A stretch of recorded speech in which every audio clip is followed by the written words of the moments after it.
Hello, Sumo fans. Welcome to a special post-Basho birthday celebration for Takakeisho. This is the first time I've ever done something like this. Largely in part to the fact that I believe that if we get Takakeisho in September, that may be the last time we see him wrestling. So I thought this is my last opportunity to celebrate Takakeisho's birthday, so why not? I feel like doing it, so we're going to do it. And as you can see, I have this amazing picture of him when he was a baby that I just absolutely love. Thanks to Spoon Thief from Sunday Morning Sumo Show for helping me out with that one. And yes, I did a PowerPoint presentation for this amazing evening because, we can go over some good fun stuff about Takakeisho. No controversy, no, discussions about his worthiness. Just celebrating some of his good accomplishments. Hello, Monster. I'm glad that you're here.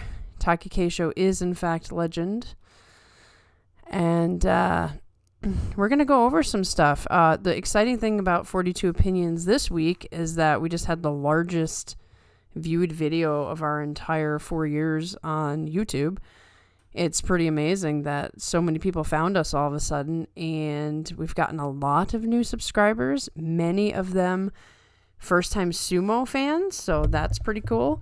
You can get lots of information here at 42 Opinions, either from me and John or this amazing chat. I see people are starting to come.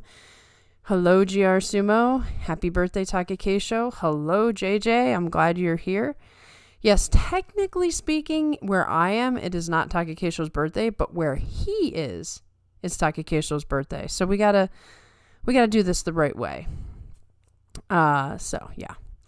Hey, JJ, recognize that picture that's on the screen? My new favorite picture of all time. So, interesting thing really quick on this first slide is that Takakeisho is now Takakeisho Takanobu. He changed his name, I think, a year ago or so. That's his actual real first name, Takanobu. So, I don't remember what it used to be. Anyway, let's get started on this. Let's get into my amazing PowerPoint presentation celebrating Takakeisho. Bear with me here as I try to do something I don't normally do here. Okay, let's find the presentation.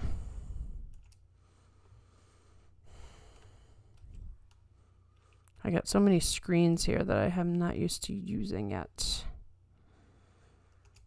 Oh, see, we already lost our screen. Okay, so Takakeisho, there's baby Takakeisho. There's Takakeisho with his wife and child that nobody knew about until he won the Yusho. And it's like, oh, there's a baby Takakeisho. So, Mr. Privacy somehow hid a child from us all. So he was born, so actually Takanobu is his last name. I have to get this right. So he was born Takanobu Sato in Ashiya, Hyogo, and he was actually named after Yokozuna Takanohana. Now, a long time ago, Chris Sumo had a huge video on Takakeisho. It went into all sorts of details. When he rebranded his channel, that was one of the videos that got removed. So unfortunately, I have to go off of memory of what I remember from that video. But so the story goes, as far as my memory is concerned, is that his father was a huge fan of sumo. And I'm guessing by extension, then your son, if he's a big fan of you, he becomes a big fan of what you're a fan of. So that's why Takakeisho was named after Takanohana. It was his dad's favorite wrestler. And they had this sort of joint aspiration of someday being in Takanohana's stable, and Takakeisho had all these big dreams, and so hence why he was named Takanobu. Okay, so next slide. I found this very interesting when I was looking through it. So, I guess it makes sense, but Takakeisho's probably in first or second grade, and he was already doing full contact karate. For those of you who don't know, this isn't like you're sparring for points. This is like you knock your opponent down, they can't get back up, and that's how you win. Or you can do knockouts. I don't know if the rules are, much different when you're that young, but that tells you that from a very early age, Takakeisho was already a fighter, which is pretty cool, but pretty scary at the same time to have such a little kid just fighting it out like that. And then from there, I put this map up here just so you can kind of see the different places he's been as far as all of these other, martial arts schools. So then he goes to Hotoku Gakuen Junior High, where he was a junior high yokozuna. And then he goes to the famed Saitama Sakai, and he gets 10 national titles. So as you can see, Takakeisho was a very gifted athlete. And I've got this article that I'm going to read parts to as we go to each slide. But first, I'm going to just check and see if any of you are making comments. It's really tricky that I have to move between screens, so bear with me here. Hey, Stargazer, thank you for coming. And yes, Baby Keisho is super cute. Good work, guys. The Algo Blesses Sumo content at random had 2.5 watching the last day of May, then back down to regular 150 plus in July. Yeah, that's basically how it goes. There's absolutely no rhyme or reason to it. But hey, I'll take it for now because I know in the very next video we put out, we'll get like 10 views and that'll be that. It'll be more than 10 because there's a lot of good subscribers here, but it's not going to be, 2.5 thousand again. Future Takakeisho, yes, the legend lives on. It'll certainly be interesting to learn more about what his son decides to do in the future. What a tough guy. Honing a killer instinct from the start. Damn. Makes sense as to why he's a Oshi guy instead of Yotsu. Yes, I'm going to go into this more as I go through this slideshow. But if you really watch Takakeisho, sure, he's a pusher thruster. But he does, a lot of those, like, the parries and stuff, they're so reminiscent of karate. Like, I do karate, and, I'm just noticing, like, when he does the parries, it's just like the blocks that we do. And some of the hits to the face and stuff, I'm like, sometimes I feel like you're bringing some karate out there. Just like Hoshoryu, you'll see some of his moves, they're sumo moves, but at the same time, you see the judo in them. It's like you can almost see these guys' backgrounds. Okay, so I'm going back to the thing here, the PowerPoint presentation. Okay, back to early days.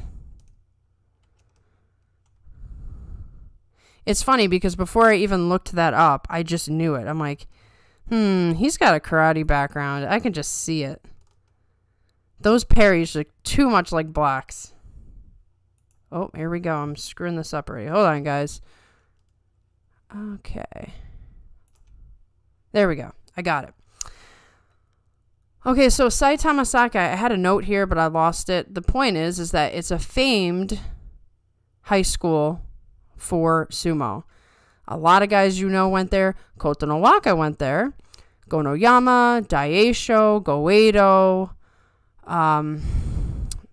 a lot of other guys. Maybe it was like Toki Hayate or something like that. Miyogiru went there. So you've got a lot of guys who went there, a lot of guys with history that Takakeisho's fought over the years, and you have that whole senpai-kohai relationship. So some of the matches have some extra dynamic when those guys are fighting. That's why when, Gonoyama comes up and he's facing Takakeisho, it's such a tense match. Takakeisho and Daisho, I am assuming, became friends there because they are good buddies. And in the early days, we don't get to hear about this as much anymore. The early days, Takakeisho and Daisho were like playing video games on off days before he was Ozeki, and just lots of videos of them pictures of them fooling around and stuff. You will still see those when Chris does some of the training, like the summer tour and stuff. There's lots of little videos of those guys just like smiling and hitting each other and making jokes and stuff. But in the old days before Ozeki time, they had a lot more time to have fun, which was kind of cool. And as you can see on the map here, he's from Hyogo, which is 28, sort of like down a little past the middle of Japan, more south. And then he goes to Saitama, which is 11. And there's a decent distance there. Okay, so early pro sumo. This is where things get very, very interesting, and maybe some people don't realize this about Takakeisho. He does end up joining Takanohana stable after all, while still in high school. Because he was such a, he was winning a lot of tournaments in Saitama Sakai, he got people's attention. I'm sure his father had, was very much like working his connections to try to speak to Takanohana. Either way, he got his attention. He ended up joining the stable. He entered sumo with his real name and won his debut tournament in Jonokuchi with 7-0 record. Then the next tournament, Jonidan, 7-0 record. Then he starts to lose a couple of times, but eventually he wins the Makushita Yusho and gets promoted to Juryo. And then after 4 tournaments, he won the Juryo Yusho with a 12-3. You can see all that for yourself. But interesting little note, I want to get to this news article from many years ago that talks a little bit about Takakeisho prior to being Ozeki. Okay. Takakeisho grew up in western Japan's Hyogo Prefecture city of Ashiya. The young champion started sumo from 3rd grade, but was the smallest, even at competitions back in those days. His 57-year-old father, Kazuya Sato, recalls. He promised his father he would compete in Grand Sumo tournaments and made efforts to make his body bigger. He would eat 3 Hamburg steaks that each weighed about 450 grams in one sitting, along with other means, and spent every day training. So we're talking about 3rd grade. And this boy who's undersized, he's small by any standards, and now he's very small for sumo. He trains every day and is eating like a machine so that he can be this great sumo wrestler. And I believe it says in here a little bit further up. Yep, it says he had dreamed of winning a Yusho since elementary school. So here's a guy with big dreams at a very early age. I'm going to go see what you guys are saying. Okay, GR Sumo. Takakeisho is a legend. I hope one day I can win a national sumo title. Still looking for my first, let alone 10. Takakeisho is Yokozuna in my mind, maybe just not on paper. I'm not going to talk about it tonight because JJ and Goose and myself are supposed to do a video where we talk about Ozeki worthiness. And I didn't think that was a good idea for a happy birthday stream because I don't want to talk about any of the bad stuff, just the good stuff. But I do want to get into, I can pinpoint for you on a timeline exactly when things first went wrong, kind of why I think things went wrong. I got a list of the injuries when they happened. I got a lot more details than are in this slide. This is just the happy birthday thing. I'm preparing myself for Takakeisho tributes and Takakeisho this and that when it's over, which might be very soon. So this is just a baby presentation of like the good highlights. Pretty interesting. A majority of those Saitama Sakai guys are primarily pusher thrusters. I'd like to look into like what the deal is as far as what style they teach, or if that's just like coincidence. It makes sense that the guys from Saitama have similar styles. I'm sure they've got a regimen they don't want to move from because it produces so many monsters. Well, obviously strength is the goal. Either way, like just be really, really powerful. Hey, Quackadoo, the K-Show. There was a video on YouTube of young Takakeisho training. Oh, I gotta find that. You gotta help me out with that. I want to see that. And when do I want to do that? Well, JJ, I don't know when I want to do it simply because your time zone's a little bit easier, but Goose's time zone is a nightmare. So it's like we can only do it on a weekend. So we're going to have to figure out when the best weekend to do it is. So we'll have to chat and just come up with a date very soon. Because then we have to fit John in there. So we're fitting in 4 schedules with 3 different time zones. That's the only thing preventing me from doing it like right now. So we will chat about that. All right. I'm going back to the presentation. Okay. So here's interesting stuff about Makuuchi. So he gets promoted to the top division January 2017. He makes his Sanyaku debut January 2018. He's Komusubi September 2018. So in between that time, and I said I wouldn't get too specific, there was already the first injury. This was not the one that really screwed everything up for him, but just he gets set back right away, immediately when he's rising up.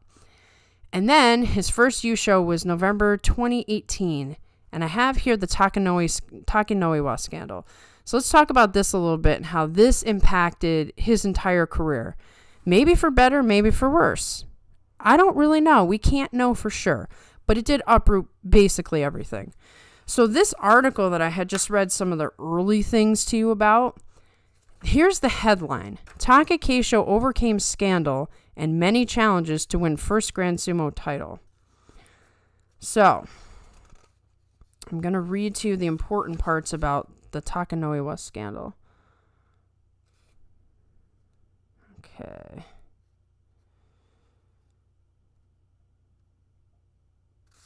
All right, I'm going to tell you about the scandal, and then I'm going to read to you the effects that it had on Takakeisho. So many of you know, many of you don't know. But essentially, and this is right around, when I was really into sumo, so I'm like, haha, great. Takenoiwa goes out with Hakuho, Kakuryu, and Haramafuji. They're hanging out at a karaoke bar.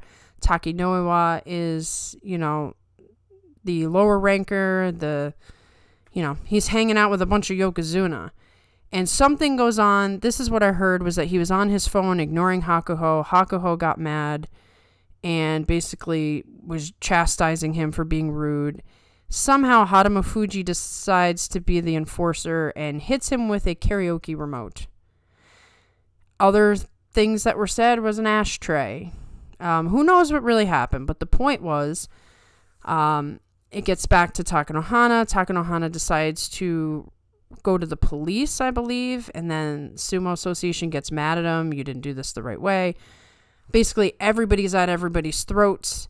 End of the day, Haramafuji retires. Takanohana leaves Sumo because of all the stuff going on from his side of it. Takenoiwa stays for a little while, and then all of a sudden he gets kicked out for bullying somebody. I don't know what that's about. But a couple of things happened from there. So here's this legend, Takanohana. At the time, he was really making roads in, kind of like Hakuho, to try to change the Sumo Association. And he's making his way up, being, on the judging and things like that. And now he's gone, and all of his wrestlers have to go somewhere else. And in addition, and Takakeisho's rising as this is happening. So this all hits right before he wins that Yusho. So this is what was going on outside of his stable as he's preparing for the November tournament. Okay, Takakeisho quickly climbed up the sumo rankings. However, a case of assault by former sumo Yokozuna Haramafuji against Takenoiwa, a Mongolian wrestler from Takakeisho's stable, came to light in 2017 during the Kyushu Grand Sumo tournament. The young wrestler became embroiled in the commotion as reporters packed the stable's accommodations. Nonetheless, he advanced to the 4th highest rank of Komusubi below Yokozuna for the first time by winning 11 matches in a tournament in the Makuuchi division. So, as he's rising through the ranks, he's about to lose his stable master, who he's named after. His father idolized. This was the goal for his entire childhood, to get into this stable. Now he's gone. And there's reporters and tabloids outside of the stable day after day after day. And he's 21 at the time. So he's brand new and he's dealing with all of this pressure. Ends up winning the Yusho anyway. And then he he runs into a little bit of bumps, and it takes a little while, but then he gets his official Ozeki announcement March 27th, 2019. The only reason I'm not going more into any of his Ozeki stuff is because, like I said, I'm preparing a whole other video on that. So this is just the highlights of things. And then at the end of the day, he has 4 Makuuchi Yushos. Let's see if you guys are saying anything before I get to the next slide.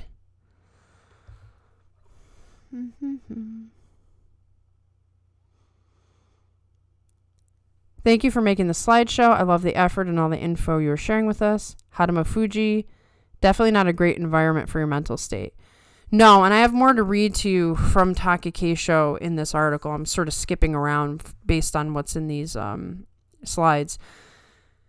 But yeah, he was a brand new young guy. And like I said, he worked his whole life to be a sumo wrestler. One of the things that was in the Chris Sumo video that no longer exists is that he got a lot of like sort of bullying, like, you're too small, you can't be a sumo wrestler. And Takakeisho's like the little kid who's like, yes, I can, yes, I can. So he just worked harder and harder and harder. And if you watch Sumo Stu's video, he actually was quite the hothead when he was younger.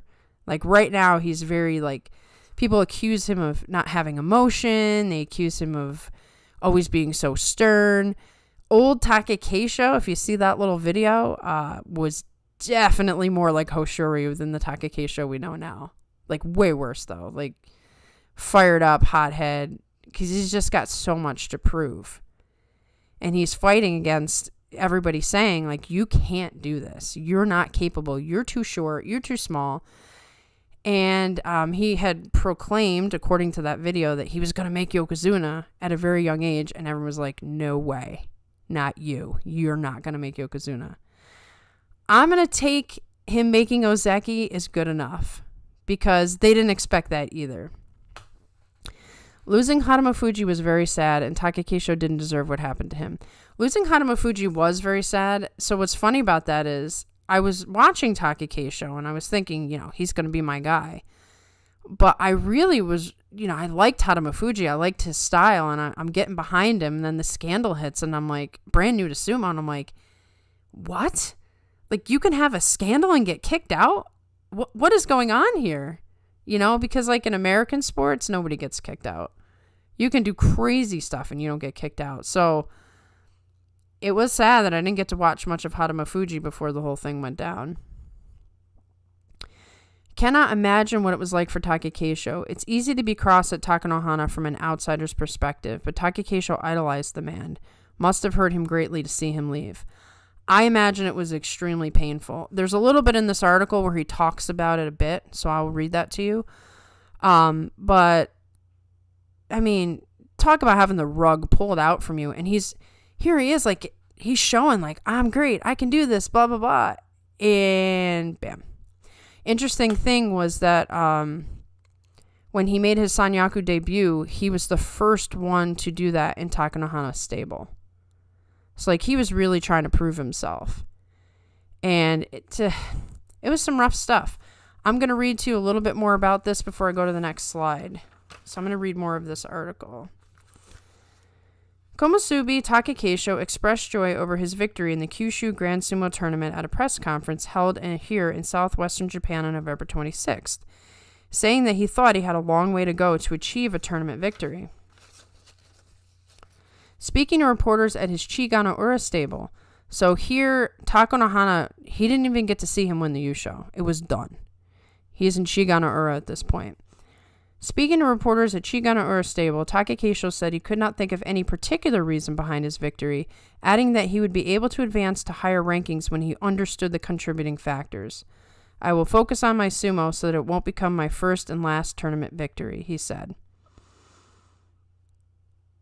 His victory on November 25th at the tourney held in the city of Fukuoka capped a tumultuous year in the best way possible for the 22-year-old, who had been training under former stablemaster Takanohana before his mentor suddenly retired from sumo world amid a series of face-offs with sumo patriarchs. The youngest wrestler of the first-tier Makuuchi division, so he was also the youngest top division guy at the time, Competed in the sumo ring without even having time to get used to his new Chigana-ura stable, which he was abruptly moved to. I believe that doing my best would lead to a bright future, said Takakeisho as he held the Emperor's Cup, which he had dreamed of winning since he was in elementary school. So I'm going to read to you basically what he said after he won.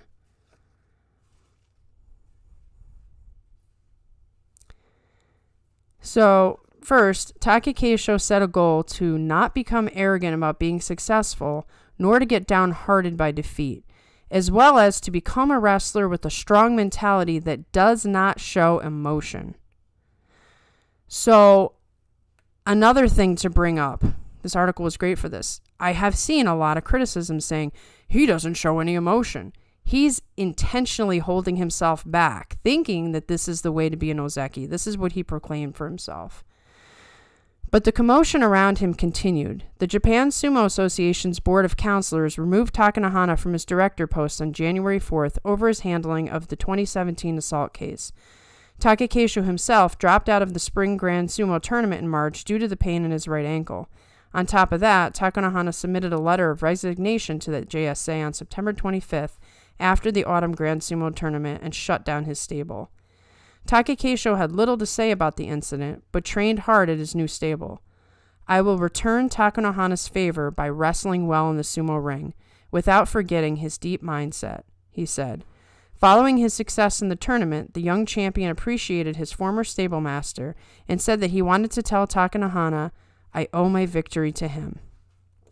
So, one interesting thing about that time period was Takakeisho was the only person talking about Takanohana as well. He was kind of like, no, we don't go there. And Takakeisho had to sort of slip it in there.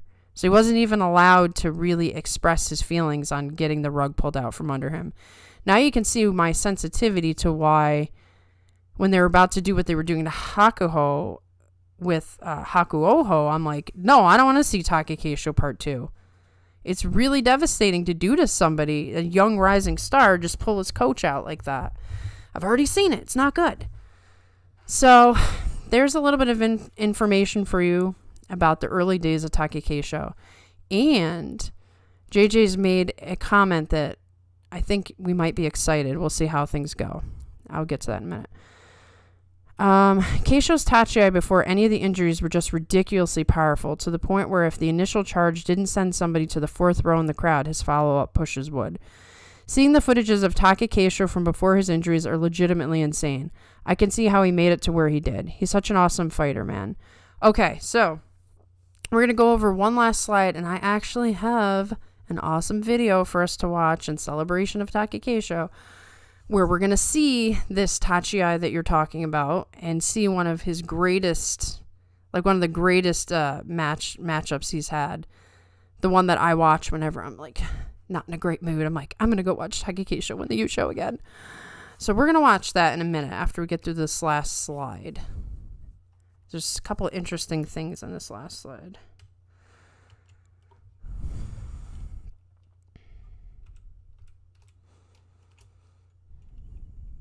If I can do it. Come on, work with me here. Here we go. Okay. So here's some interesting stats about Takakeisho. Oh, hold on. Gotta make the thing work. What are you guys seeing? Hold on a sec. It's giving me a hard time here. Let's see what you guys are seeing.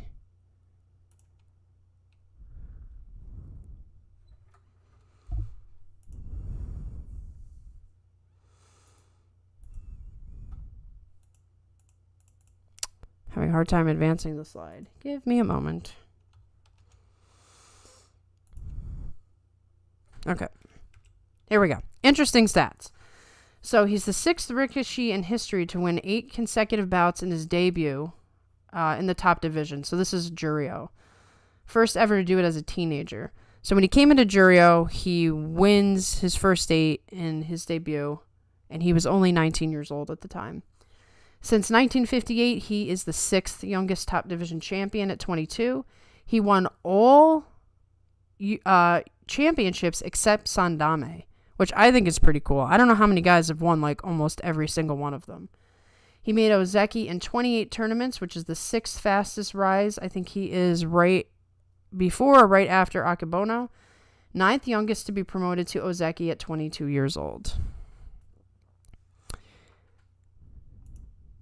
And now we have this, and then we're going to get to the video. So Takakeisho and Terunofuji had a very interesting rivalry that went on for a little while. If the two of them hadn't both been injured, we could have seen some beautiful, beautiful things.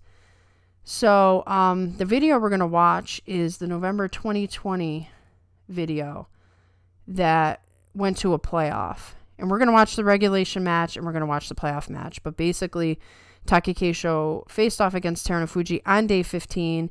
If he won, the Yusho was his. If he lost, they were tied and had to go to a playoff. In May 2021, the exact opposite happens, where Takakeisho wins in regulation and loses in the playoff, and Terunofuji takes it. March 2022, they were co-runners-up with also Abi, and then Takakeisho loses to Abi in the playoff. And then in July 2024, closing the book on a really awesome rivalry. As you all know, it is Terunofuji who gives him the official final loss to lose Ozeki. So that little look that Terunofuji gave Takakeisho, there's definitely a reason for it. I mean, they've been battling each other.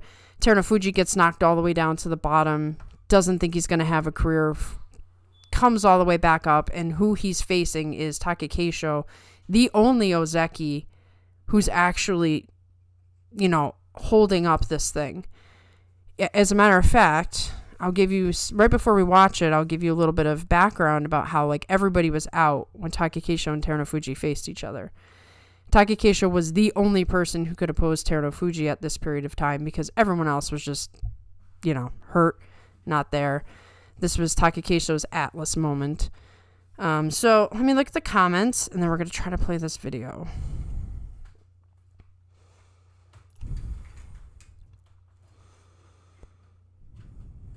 Okay. Takakeisho was an Onosato, but a pusher thruster. I think Takakeisho was even better than Onosato. Takakeisho might have also been emotionally hurt because his whole mentor and stable master is gone. The moment I watched the most is Tokushoryu Yusho for sure. Another one of Takakeisho's most legendary matches, even if he was on the losing side. Yeah, if you look at the last couple years up until this year where things have really gone wrong for him, Takakeisho was in a lot of big matches for the Yushos and lost them. He could have more Yushos. That Tokushoryu match was awesome. Michael says, I remember those back-to-back matches. When I saw Takakeisho and Terunofuji fight their matches in playoffs in 2020 and 2021, I thought they were both going to be competitive Yokozuna. So did I. Boy, did the future not have what I had hoped for it. I can talk a little bit about the neck injury. I mean, that's really the problem. The neck injury is destroying his sumo career. All the other injuries he had up until now, he had some ankle injuries and he had some knee injuries. The knee injury was the first thing that knocked him out of Ozeki, and he went into Ozeki Wake, came back and won the 10. You can win 10, your knee can heal, your ankle can heal. Even your pectoral, that was a gruesome injury for him, that can heal. The neck, as a pusher thruster doing a sport where you go in head first, there's no fixing that. That's the problem. Once he got the neck injury, there's no fixing that. I know from personal experience, I was born with a brain condition that also affects the neck. And there's a thing called coat hanger pain. So the pain starts in your neck and it goes into your shoulders, and it affects your arms, your fingers. It zaps away your strength. And so as a pusher thruster, it probably is very, very painful for him to push and thrust. It's not just the neck. It's not just the tachiai. He's probably lost his power because it's so painful. And the only way to fix it is surgery. I mean, I got surgery and my life improved. He can't get surgery unless he wants to take a huge risk and just drop all the way down and see if he can come back. but neck things never really go away. So once he got the neck injury, that was it. All these other injuries are not equal. They're just not equal. All right, so I'm going to read these other comments, and then we're going to try to watch the video and hope nobody takes down our live stream. I have no sound on the video because we're just going to treat this as, fair use. This is a great presentation, by the way. I'm doing a sumo presentation at an anime convention on the 11th. This is a wonderful primer for me. Hey, awesome. If you want a copy of the slides, I'll email them to you if you want.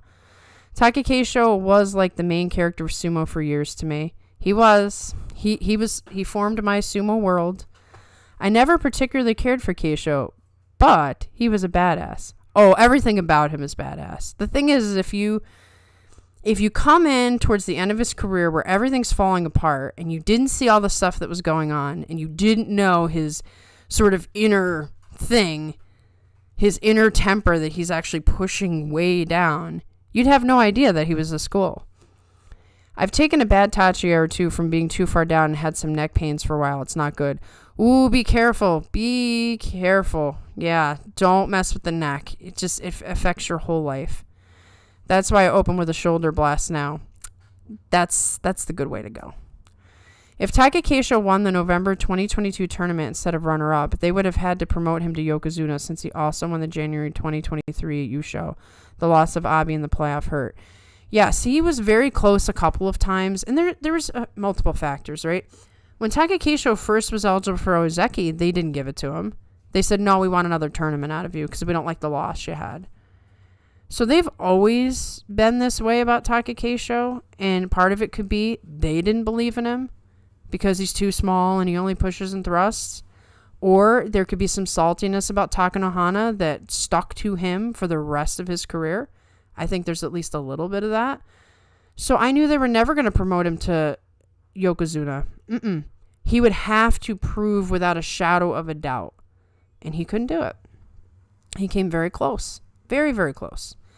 And as you're going to see in this video, old Takakeisho before the neck injury, oh man, beautiful stuff.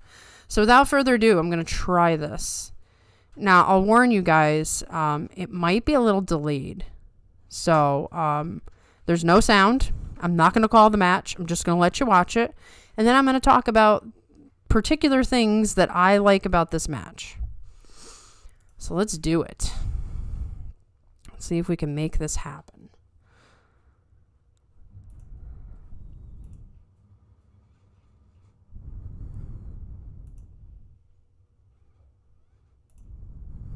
Okay, I think this is the regulation part. Let me see if it's actually showing up here. So I don't see it. Okay. We are probably 15 seconds delayed, so I'll try to call it from the live window. But let me set this up for you, okay? This is November 2020. It's day 15. Takakeisho's 13-1. And Terunofuji is 12-2. In this tournament, both Kakuryu and Hakuho are out. And the other two Ozeki were out. I don't remember if it was... I don't remember. It was probably Shodai then and Asanoyama. I'd have to look into it. But anyway, so if Takakeisho wins this match... And now Terunofuji... Let me pause this for a second. No, we're still good. Terunofuji he had just risen from the depths of the bottom. He's Komusubi right now. He's just been on a tear, just beating everybody. And so he has a lot to prove right now. He is like, I'm going to win this Yusho. I'm going to hurry up and get back to Ozeki. Like, that's the focus. And the only person standing in his way is Takakeisho. And at this point, Takakeisho was definitely in his prime. You know, he had struggled a little bit with, like I said, the knees and the ankles, but he wasn't dealing with pectoral issues. As far as I know, the neck wasn't a persistent problem at this point.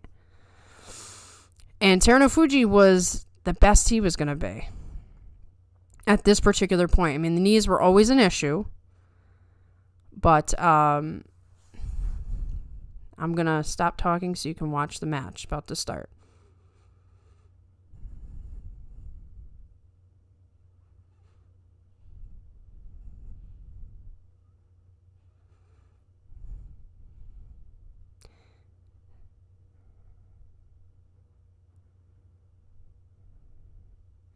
Now that's about as devastating of a loss as you can have. Here you were about to have the Yusho if you won it, and he went way more than 30 seconds. You know, the joke that Takakeisho can't go 30 seconds. And he just like, it was almost like a DDT to the ground. That was just rough. He's covered in dirt. He's got to go back and prepare for the playoff. And I remember when I was watching this, I'm just thinking, there's no way he can come back from that. There's no way. He just got demolished. There's no way he's going to have the fortitude to come back and win this. I'm like, it's Terunofuji's. So here they are. They're going to go back. They're going to get like maybe 10 minutes or something like that. We're going to stop that. To get maybe 10 minutes or something like that. And then Takakeisho's got to get his head right back in the game. So let's see what he does. So here we are. We've had about 10 minutes. Take a little water break. Maybe, maybe do a couple of squats or some, deep breathing exercises. Somehow we got to prepare ourselves. Oh, JJ, you have no idea what you've missed. No idea. So this is the Takakeisho of old. Wait till you see what happens in this playoff. But here's Terunofuji. He's got to be feeling pretty good right now because he just embarrassed Takakeisho. He has just destroyed him. He has thrown him to the ground. He has shown him how much stronger he is than him. And he's going to come and he's going to join him at Ozeki. He's going to take his spot. Yeah, it's kind of sad when you look at both of them, honestly, because, they both were in their peak at this moment in time, and we're not going to see this again. That's why I have to watch this match when I'm feeling sad. So So there you go. They're going to show you in slow motion.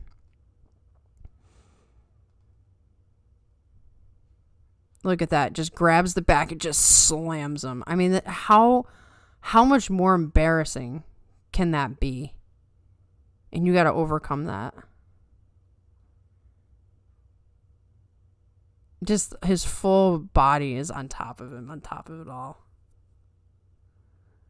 Ugh. There's a look of confidence about to pop up. So I'm going to fast forward a little bit.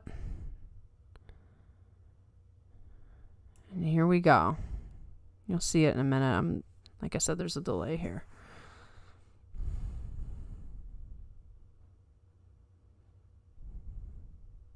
Okay, here we go. We're walking back out. Clean the dirt off your back. And go again. You still only have to win one more time and the Yusho is yours. And as we read from that article, Takakeisho, he's going to be strong, tough, and show no emotion, right? That's what's going to happen, right?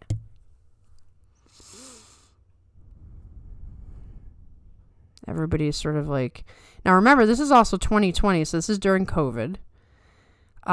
They're just starting to let half-size crowds in. We've just gone a couple of tournaments where either there was no crowd or very sparse crowd.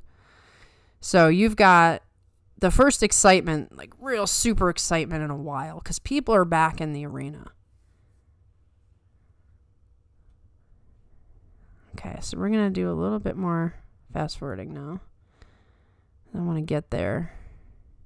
I'm impatient. I'm very pumped for this, even though I've watched it a million times. It's fun to watch it with you guys.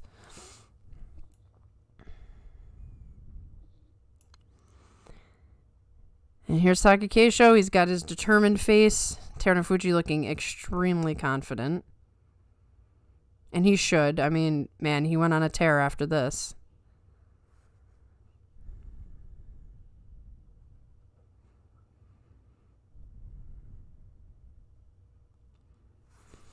I'm going to read some of the comments while we wait for the match to start.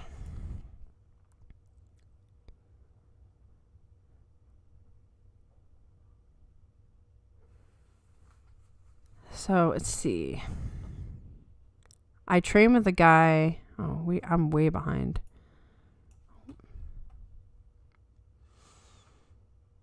Maybe I should wait to read the comments because I'm going to get very distracted and the match is going to just start. So I'll read all of your comments after this.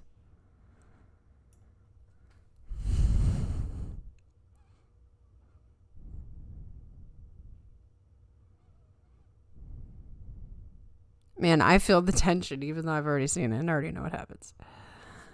But like these two are really like the rivalry is in the air.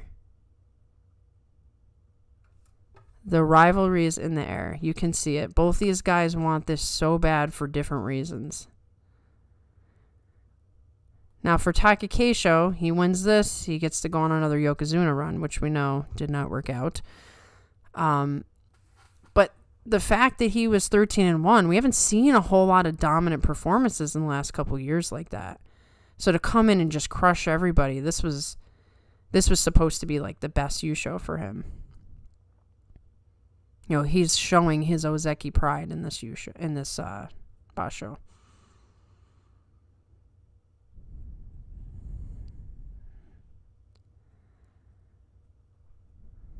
All right, we're getting ready. We're still getting ready. I actually got up to watch this. This is long before the Sunday morning sumo show. I got up in the morning and was watching this at 4 something in the morning, and I was wide awake.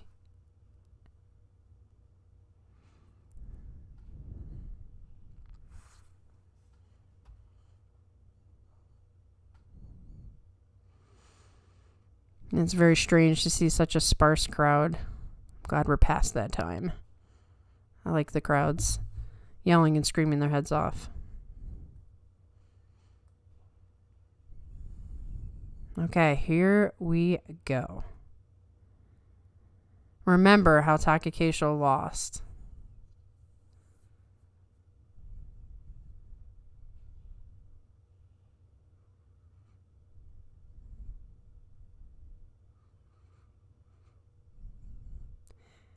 Seriously, look at that power.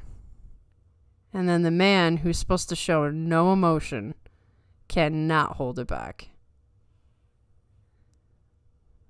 I will tell you, I was crying when this happened, like immediately. Tears, crying my eyes out. And Takakeisho cried all the way back to the dressing room. It was beautiful. I'm crying now. Oh, it was just so wonderful.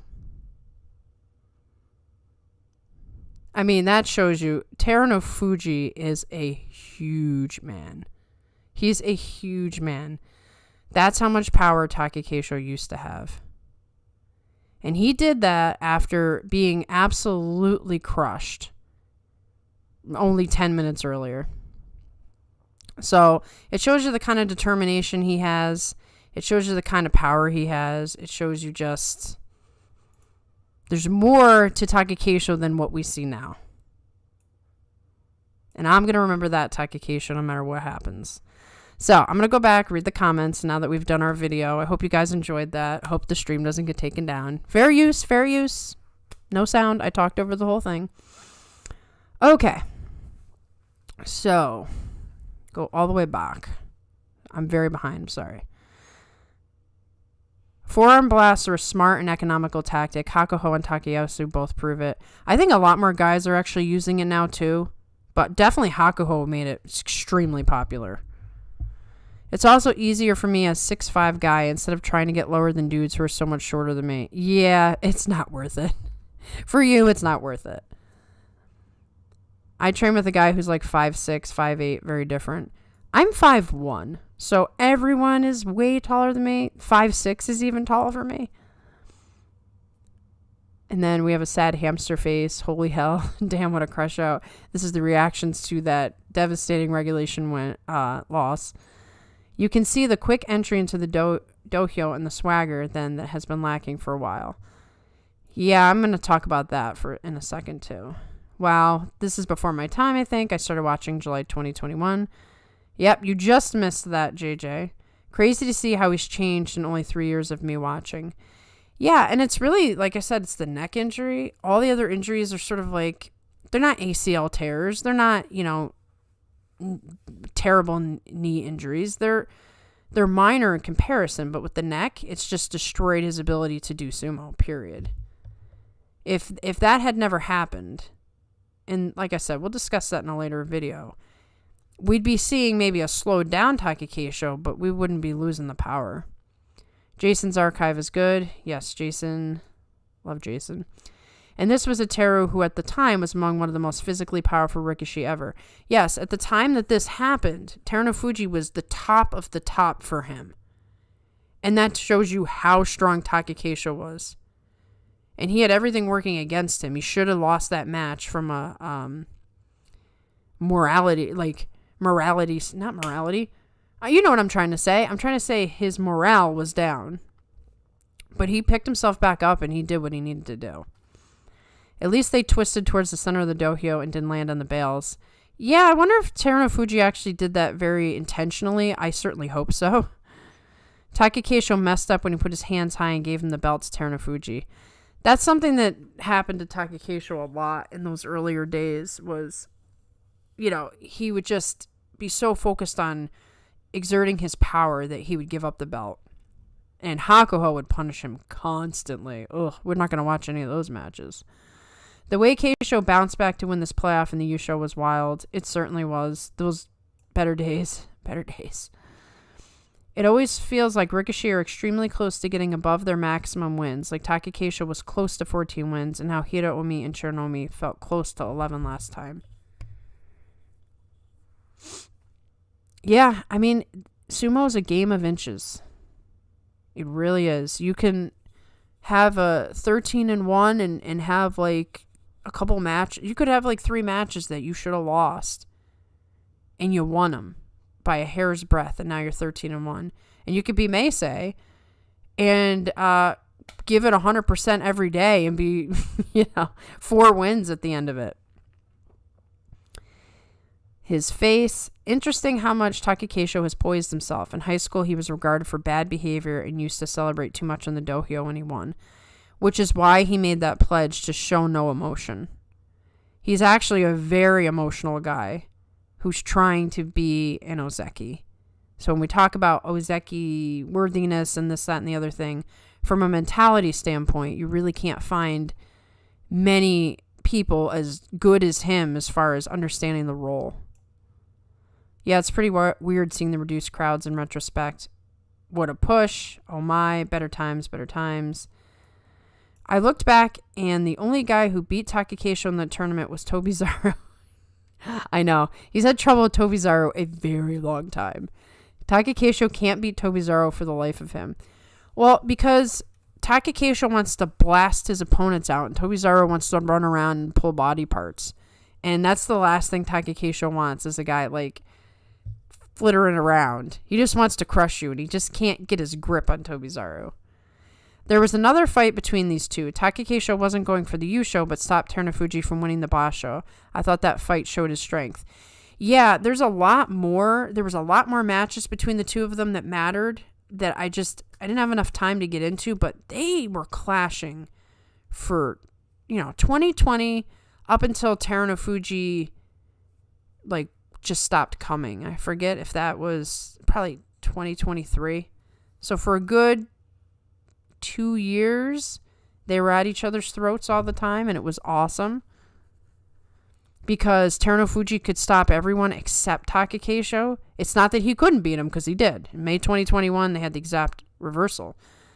But he always had to be worried about Takakeisho because going backwards with those busted knees, you're getting blasted by somebody that powerful. It is dangerous. It was like he was exactly the most dangerous thing for Terunofuji at the time, if he could handle it.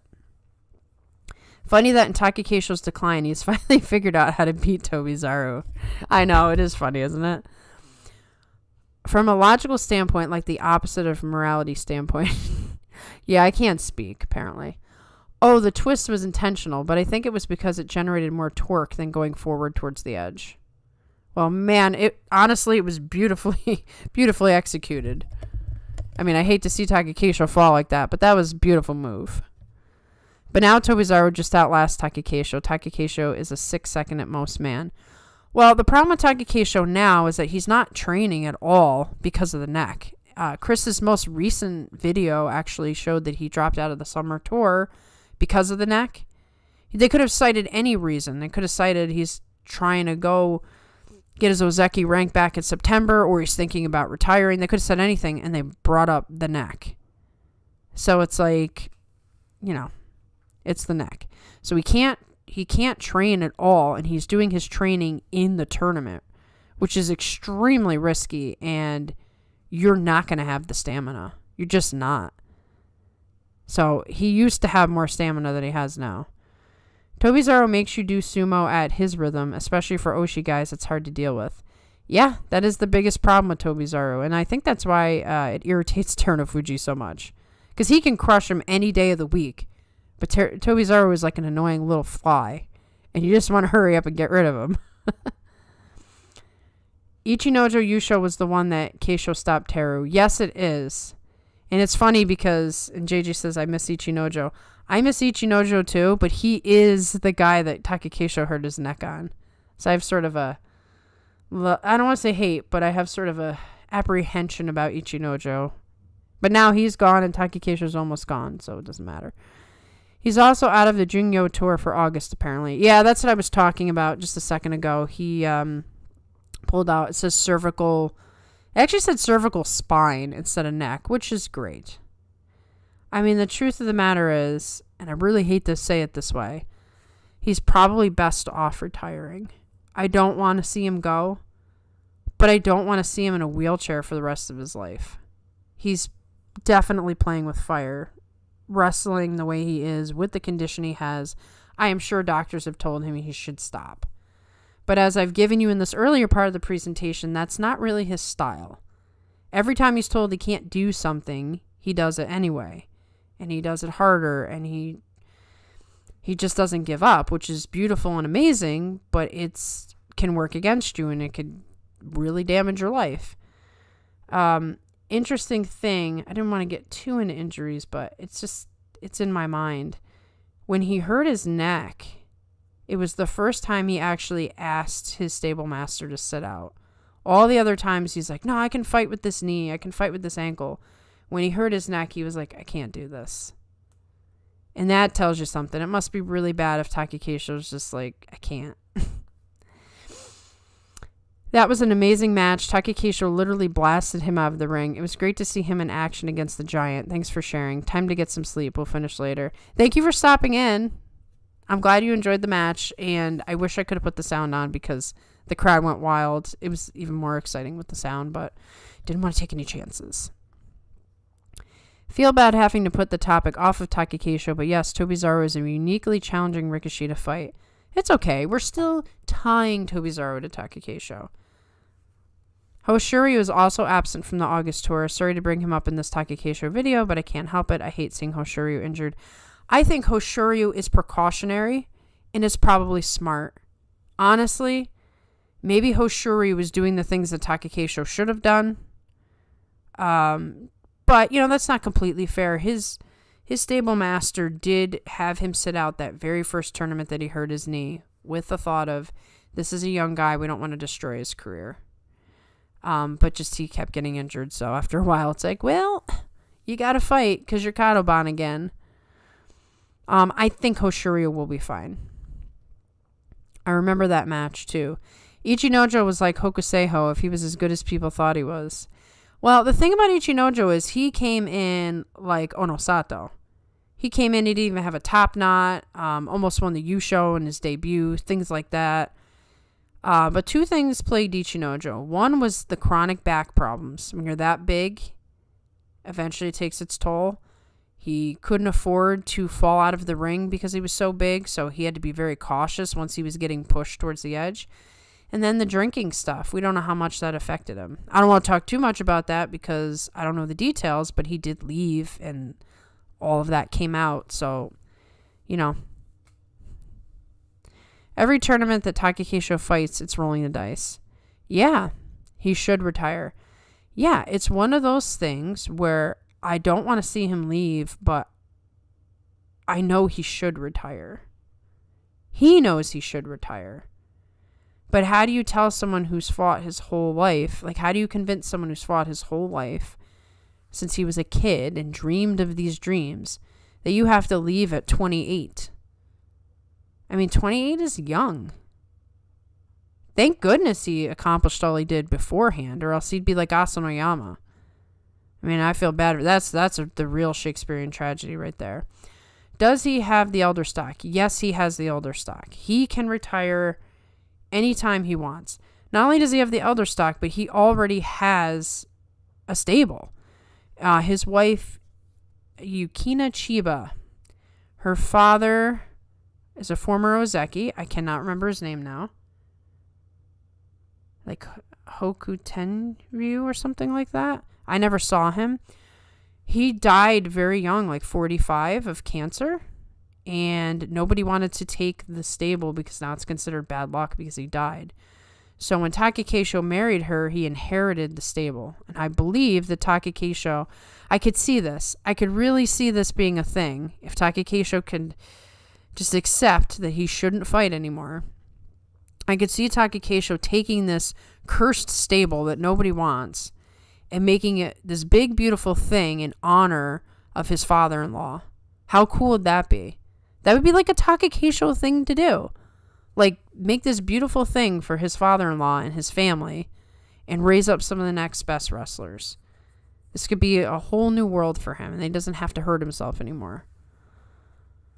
I'm getting pulled away. Thanks for this. I'll reach out on Discord to get the slides. Thanks for that. Absolutely. I will give those to you. GR Sumo, I don't want to see Takakeisho paralyzed. Takakeisho needs to retire, get the surgery, slim down to 250, and be an Oyakata sitting in his throne, just pointing at his rikishi, chilling. I agree, but he needs to want to do it. No one can push him or he'll have a life of regret. But in the meantime, we have to all just like pray that nothing really horrible happens to him. Hence why I always have John tell me if Takakeisho gets injured before a match, because I don't want to see it if it happens. Did you see that Reddit Sumo statistical look at Takakeisho? I did not. If you want to share that with me, please do. How do you feel about Ichinojo? I feel about Kotozakura because it's how Ishira's neck got injured. Well, Ichinojo didn't intend for it to happen, but man, just, I don't know. It's one of those things. I never wanted to see Takakeisho fight Ichinojo. Not only was that the guy who he got hurt on, but every time he fought him, it was riskier and riskier. I mean, I'm never going to forget when he crashed into him and then he just fell limp out of the ring and couldn't move. And Ichinojo was like kind of holding him. It was so disturbing. They basically said that the only able to stay Ozeki this long because of a lull in competition, that he statistically does very poorly compared to Ozeki post-Kaiho. Well, everybody's got what they have to say. Everybody says this, that, and the other thing. The truth of the matter is this. All of these opinions on Ozeki worthiness is subjective. The people who don't want to believe in Takakeisho, who do not like Takakeisho, who have a certain vision of Ozeki, you can't tell them anything that will change their mind. But I suppose conversely, no one is going to change my mind. So let him have it. Fine, whatever. It kind of doesn't matter. He did what he needed to do. There's ifs, like if certain things didn't happen to him, he might be Yokozuna. So we can play the if game all around. So there was a lull in competition, whatever. It will be ironic if the Kyokai decides to bring the Kosho system back like they are discussing. Takakeisho would have been Yokozuna, I bet, if that happened earlier. What's funny is I was reading an article. It was a Japanese paper that was translated in English, where it was actually because Takakeisho and Kirishima went out the way they did, one of the high-level guys was just so disgusted. So if it happens, it will be because of Takakeisho, but he will never benefit from it. The thing is, Asashoryu keeps drilling Hoshoryu on Instagram and Twitter, telling him to just take pain pills and numb up his leg and fight, but Hoshoryu just says, nah, I'm good. Asashoryu has to be who he is. You just gotta let Uncle be who he is, but Hoshoryu is smart. Hoshoryu, I've been doing some research on him. He actually has a heart of gold. So all the people who say, I don't like Hoshoryu because he has a mean face and he's disrespectful in the ring and all this like stuff they say, even though he has a mean face because he can't see, because he can't wear his glasses and he doesn't wear contacts. And he doesn't do anything dirty. He's just passionate.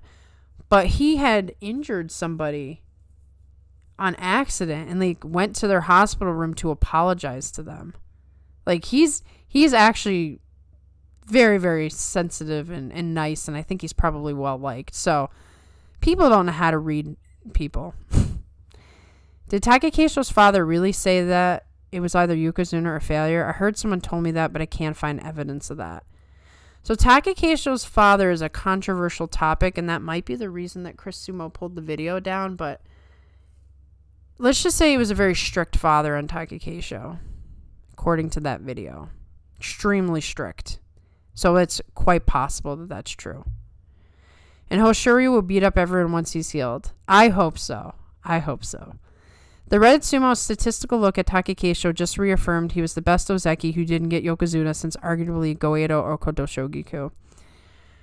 So, the truth of the matter is, Takakeisho could have become Yokozuna if he had been allowed any of those Yusho equivalents. And then maybe if he could have gotten some rest or something, he would have been okay. I mean, once you get to Yokozuna these days, you're allowed to take 6 months off, 8 months off, and then you can come in. You know? So whenever somebody talks to me about the Ozeki standard, I have to ask, well, what about at the top? Because the Yokozuna standard isn't what it was. For right or wrong, I don't have an opinion on it. The Yokozuna standard has slid quite a bit, but it's only Takakeisho who is the unworthy Ozeki. It doesn't make any sense. It really comes down to people just don't like him, but I also would contend they don't know him. Maybe they should watch this presentation. Who has 4 Yusho Keisho? That's right. Hi, Mitch. Mitch, you're going to have to go back and watch the match if you missed it, because it was super cool.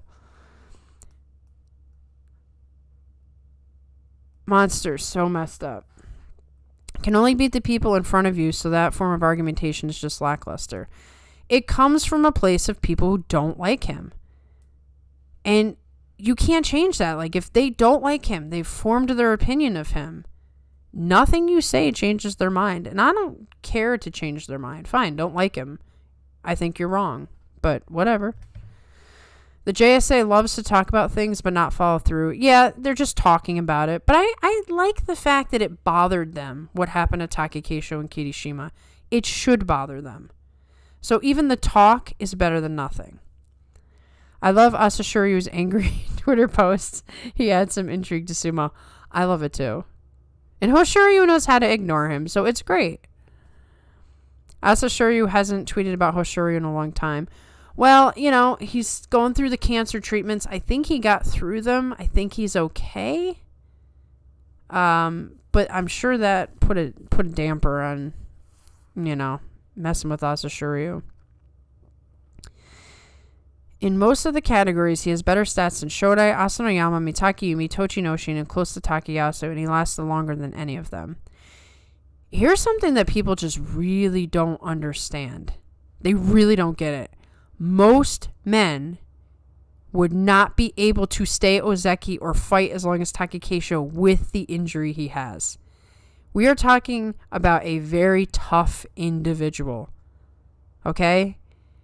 That has to be taken into account. It isn't just, well, the competition wasn't good enough. Oh, he kept going back and forth. Most people would have retired by now. And yet he still finds a way to keep winning against all odds. That's an intrinsic quality. Also, no hate towards Big Teru, but wouldn't the majority of his Yusho come in the same lull that Takakeisho supposedly took advantage of? Yes, and some people will throw that at Terunofuji, but most don't, because he came back from the dregs of the bottom and became so much more dominant than almost everybody there that they leave that alone. But yeah, if Terunofuji had to fight against Prime Hakuho or Asashuri, you could say the same thing about him. He wouldn't have 10, I'll tell you that. The whole father thing reminds me of that guy from that sumo documentary of the 12-year-old sumo champion. It's really clear that the son only does sumo because his dad, and his dad is living. It's something that we talked about a lot in the early days. It's the chicken and the egg, right? Did Takakeisho want to do sumo because his dad wanted him to do sumo? Or did he admire his dad so much that it became his dream? Like, whose dream was it? I mean, obviously it was his dad's dream first. But what happened? I mean, I don't know. You're never going to find out from Takakeisho because he does not speak about anything. Yes, living vicariously through his son. For sure that is going on to some degree, but I do think Takakeisho inherited the desire. Like, I don't think he's just going through the motions or you would have a Shodai in your hands. I think Takakeisho was probably just a passionate little kid who was going to make his dreams come true, and he was going to work hard to do it. He wasn't going to be, you know, the whole genius versus the working hard. Takakeisho was the working hard. He's sacrificed a lot to get where he is. So, you know, he's got to go out on his terms. Just imagine if Takakeisho beat Abi in Kyushu 2022. We wouldn't even be having to do this. I know. My heart has been broken so many times. It's like Takakeisho was so close. So close. Aw, your love for the battle hamster is so strong. It is. It is. It's a combination of things. One, Takakeisho and myself actually have way more in common than you might think. So I have this sort of, like, I get it, man. I get it. That small thing, that bullying thing, man, I get it. I so get it. And, you know, I do martial arts as well. And to do martial arts with the condition I have is very challenging. But luckily for me, I'm not competing in any... I can't compete. I never could. I don't know how far I'll actually be able to make it at some point. I may not be able to do these moves anymore. But I understand what it's like to really want something and your physical health prevents you, but you're determined to do it anyway. And, you know, I was always small, and boy, did I get bullied for that. So, I don't know. I feel a kinship. I feel a kinship with Takakeisho. I get it. Chino Fuji gets the same criticism that he only got as many Yusho as he did because of the lull in sumo at the time. Well, then it's just a reoccurring theme. Everybody thinks that their period of time was stronger than everybody else. Whatever. I think they say that about Hakuho too. Ozeki is the hardest rank on the Banzuke. Everyone just puts high expectations on the Ozeki, and they're still human. I think you should get one break after your Yusho, then win another one to heal. I would like to see something. I know it's always tricky. If you make any change, either someone takes advantage of it, or somebody might slide in who doesn't deserve it. I get it. But man, it feels like if things went a little bit different for Takakeisho, you know, we'd be talking about something else. Yeah, also in terms of lack of competition, Takanohana, dude had like the whole top half of the Banzuke in his stable. That is funny. That is funny. And his brother was competing, so he only had to face him like once. And people forget at one point in history, Ozeki was the highest rank. Exactly. So as far as I'm concerned, Takakeisho's the top. Can't convince me otherwise. Technically, to coach Nishin Oseki, Terunofuji didn't get a real Yusho this past show. Fun fact. Yeah, but I'm sure Nishin Oseki would never say that to Terunofuji. Mega Monster, was that the Kyoku Taisei documentary? In the sumo documentary, it was clear with the 12-year-old at least that the father was forcing his son because he said he beats his son anytime his son wants to stop sumo. Oof, yeah, that's rough. Whatever he felt like as a kid, Takakeisho obviously desires sumo accomplishment as much as anyone could now. Yeah, I mean, nobody can question Takakeisho's heart and desire for this. And I think that needs to be taken into account, especially when you see things like what happened with Shodai, Mitake Yumi, even Goeido and Takayasu. Maybe not Takayasu so much. Goeido, I know Asanoyama really wants it, but Asanoyama, whether it was fair or not, he got himself into that situation. You know, I don't know. I don't know. Takakeisho just seemed to like try to do all the right things and fight and, you know, go home at the end of the day and not get himself into trouble and not talk too much crap. Just fight, kill himself, hurt himself, you know. Kyuta Kamagai was the kid. I think the major difference between Takakeisho and a lot of these other ozeki that have fallen is an age thing. Takakeisho was still younger than a bunch of these guys when they first got promoted. Yeah, he's the same age as like guys who are still in Juryo. I have to look that up again. Let's see if I can look that up. You guys won't be able to see it, but I will look it up because I do not know how to move this screen around. I had a hard time getting this PowerPoint to actually show up properly. All right, so let's look really quickly. I will tell you all the people who are Takakeisho's age that are of note. Okay, same age. Kirishima, Onosho, Midori Fuji, Nishiki Fuji, Toki Hayate, Tohakuryu, and Shimazu Umi, which that shocks me. He looks a lot older than Takakeisho.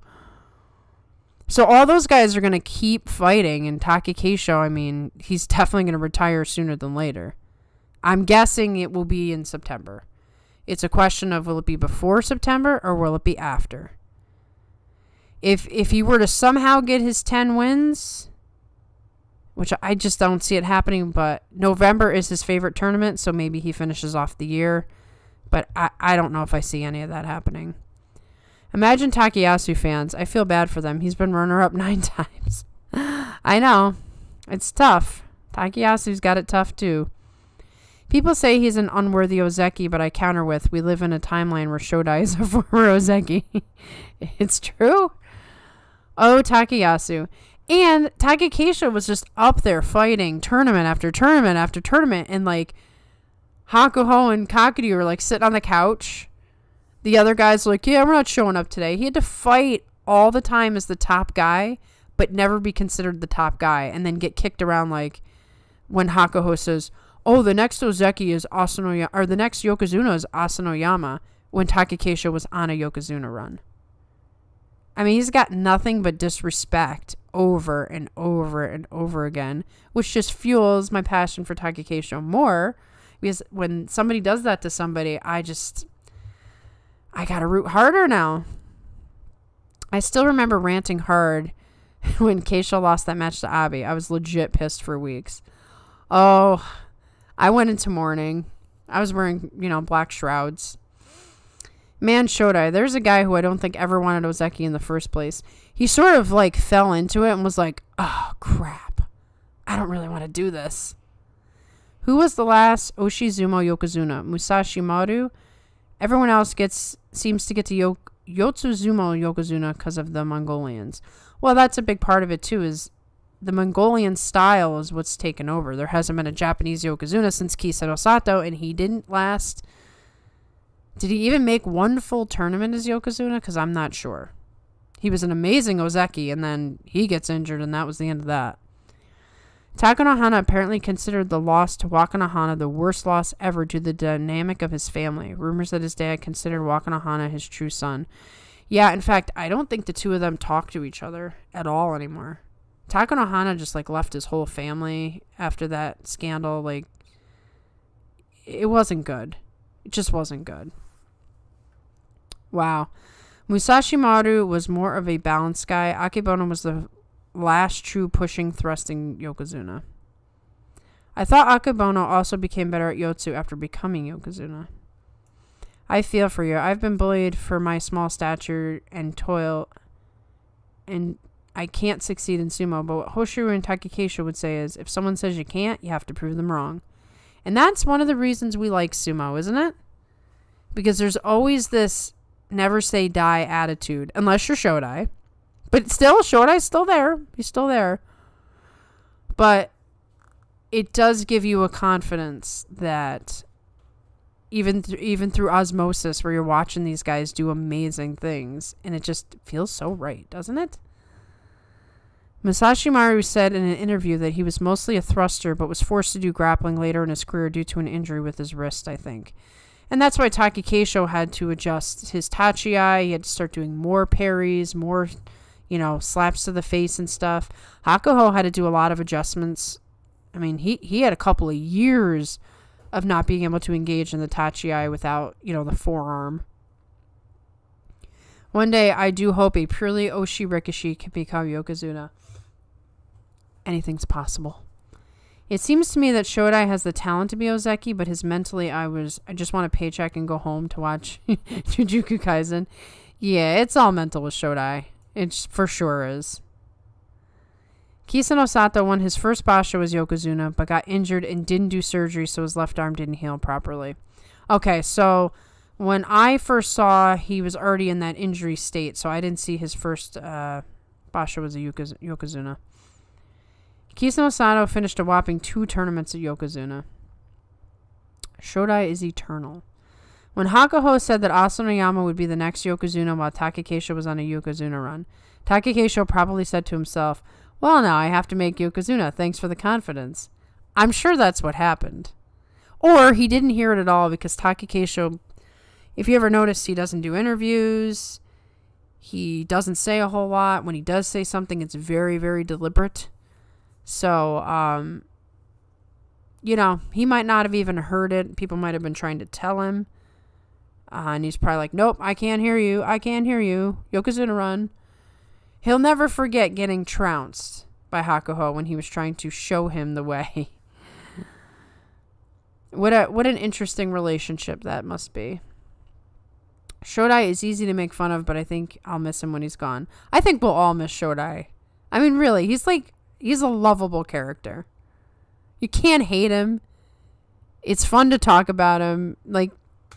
Shodai's amazing. Asanoyama is sad. What if, but he had to be stupid and go out during COVID and lied about it. That whole thing is just so, you just wish it never happened. It's the weirdest thing that's happened in modern human history.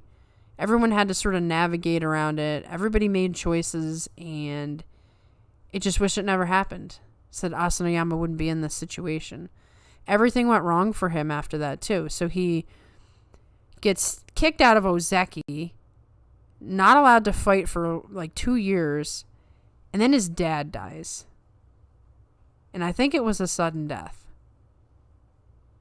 And the thought of, having to say goodbye to your dad after that happened, you're trying to get back to Ozeki, and then I think his coach died a year after that. So it's literally been nothing but bad for Asanoyama. I've been rooting for him for a while, but this story may not have a happy ending. When his ACL just popped like that, I'm like, oh man, this is just unbelievable what is happening to this guy. 3 different attempts at Yokozuna. Yep. Man, looking back, especially, it feels like Asanoyama's career was destroyed for no good reason. It does. I think it's so tricky because if they knew what they know now, maybe they wouldn't have punished him so hard, because I don't think anybody wanted what happened to him to happen. All the other guys who got punished, Abi, Ruden, I can't remember, there's a third guy, they all came back, and it's like it never happened. But that did not happen for Asanoyama. They probably thought, he'll come back, he'll clean house, he'll get back there, because he was a very talented guy. Nope. Sumo commentary channels call Shodai the Lord of Chaos because his chances of winning or losing is the same for the lowest Maegashira all the way to the Yokozuna. It's true. This is very true about Shodai. He could beat the Yokozuna one day and lose to Ichi Yamamoto the next day. It just depends on how he's feeling that day. This would be Takakeisho in an interview way back when he was in the Maegashira ranks beating a Yokozuna. If the reporter asks him, how did you beat Hakuho? He would just say, I pushed, that's all. Well, Takakeisho very much lives by the... I don't know how many of you saw Rurouni Kenshin, but there's a quote from Sojiro in there, which is, if you're strong, you live. If you're weak, you die. That's Takakeisho. Every time he loses, he's like, I was weak, so I lost. Every time he wins, my sumo is strong. I will keep trying harder. I make fun of all the other wrestlers that talk like that, but not Takakeisho, because I know he's intentionally holding himself back.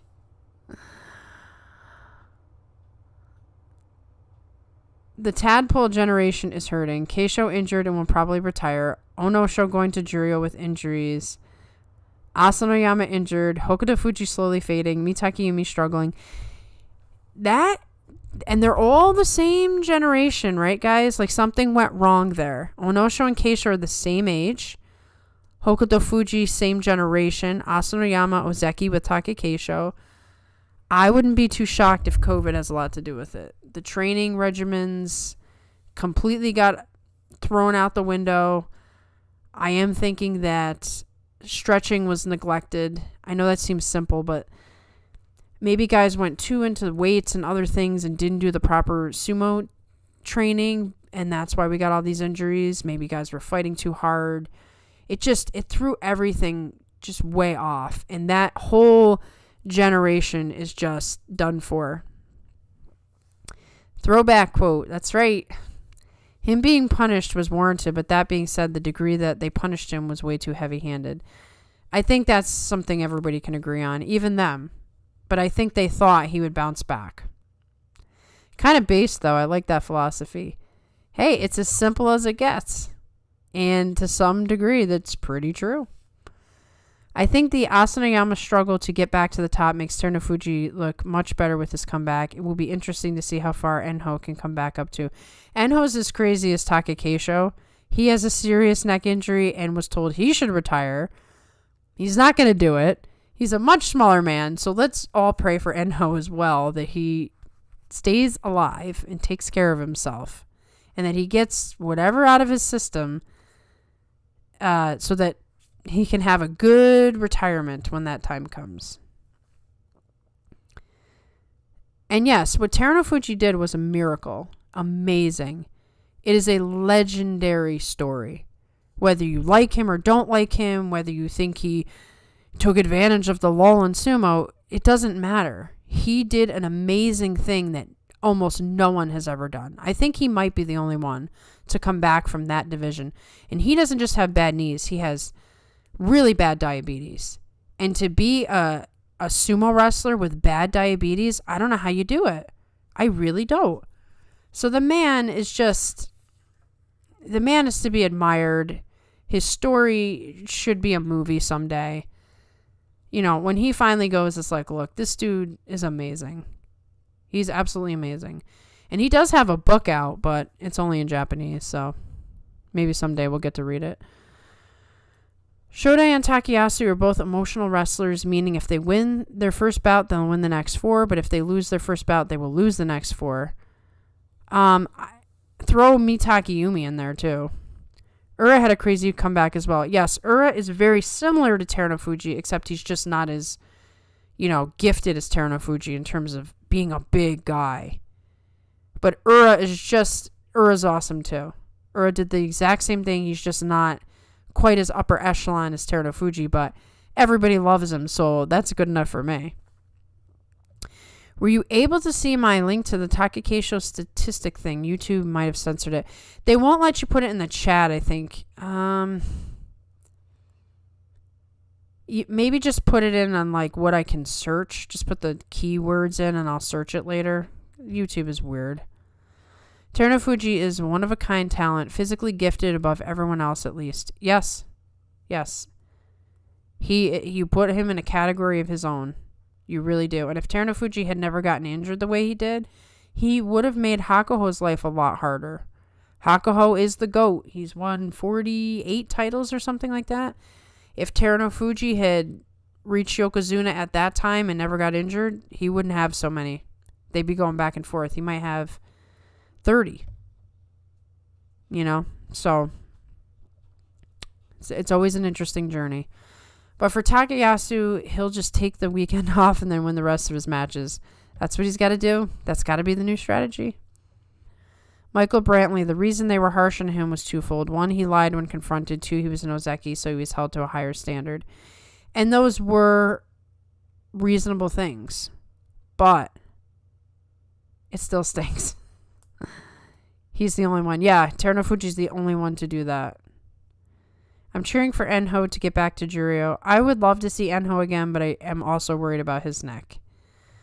Considering, this is the Egyptian guy. I always had a hard time reading this name. Osunarashi was kicked out for lying. Asanoyama got off easy. That's true as well. They did go easy on him. They could have forced him to retire. They could have. Takakeisho and Enho returning to me are completely different scenarios. Takakeisho is fighting for pride. Enho is fighting to have a future in sumo post-retirement. Yes, but if you listen to Enho's interviews, he's talking about how he just can't give up on sumo. So I think to some degree he still wants to fight as well. But yes, it is true. He needs to get back to Juryo and win, or does he just have to get in and just be in a couple matches to get the Elder Stock? I'm not sure. Hopefully one day he will inspire similar comebacks, but as of now he is unparalleled. I think he's going to be unparalleled for a long time, if not forever. Terunofuji could maybe have been Asashoryu level if he didn't get injured. I agree. But also the diabetes. The diabetes contributes quite a bit to the struggle. Okay, the title of it is A Statistical Analysis of the Ozeki from Kaiho Onwards. How good was Takakeisho actually?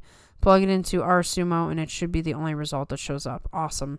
Let me copy your comment because once I get out of here, all these comments disappear.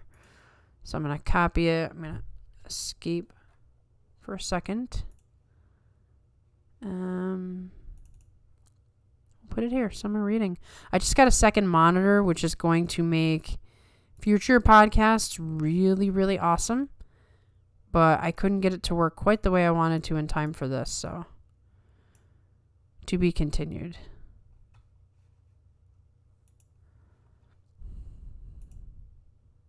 We're working hard here at 42 Opinions to give you the things you want to see.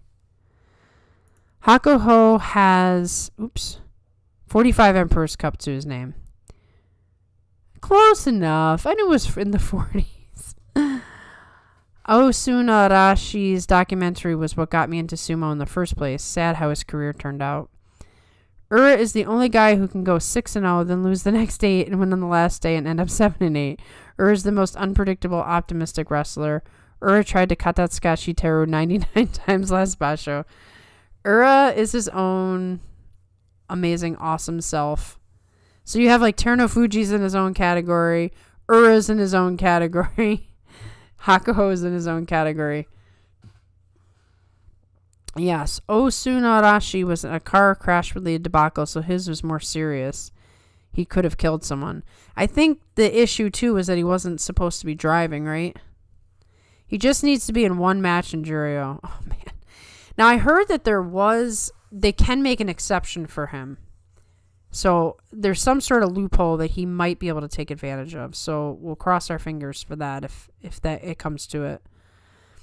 Terunofuji is too big to do any of the Asashoryu techniques and throws. Yes, but he's so powerful with those armbar techniques, man.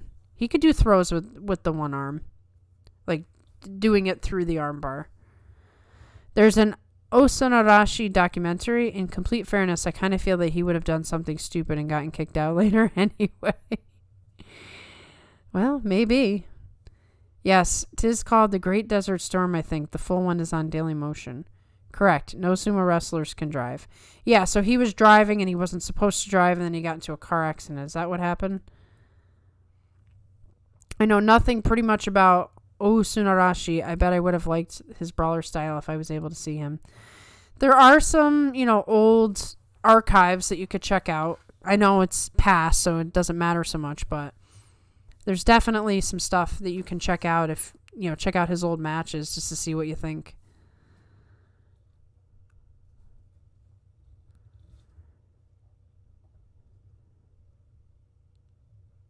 He also lied that his wife was driving. Yes.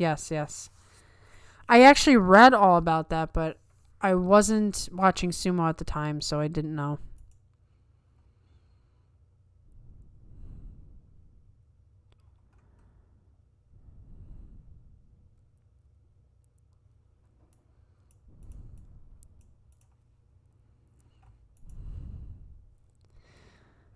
Okay.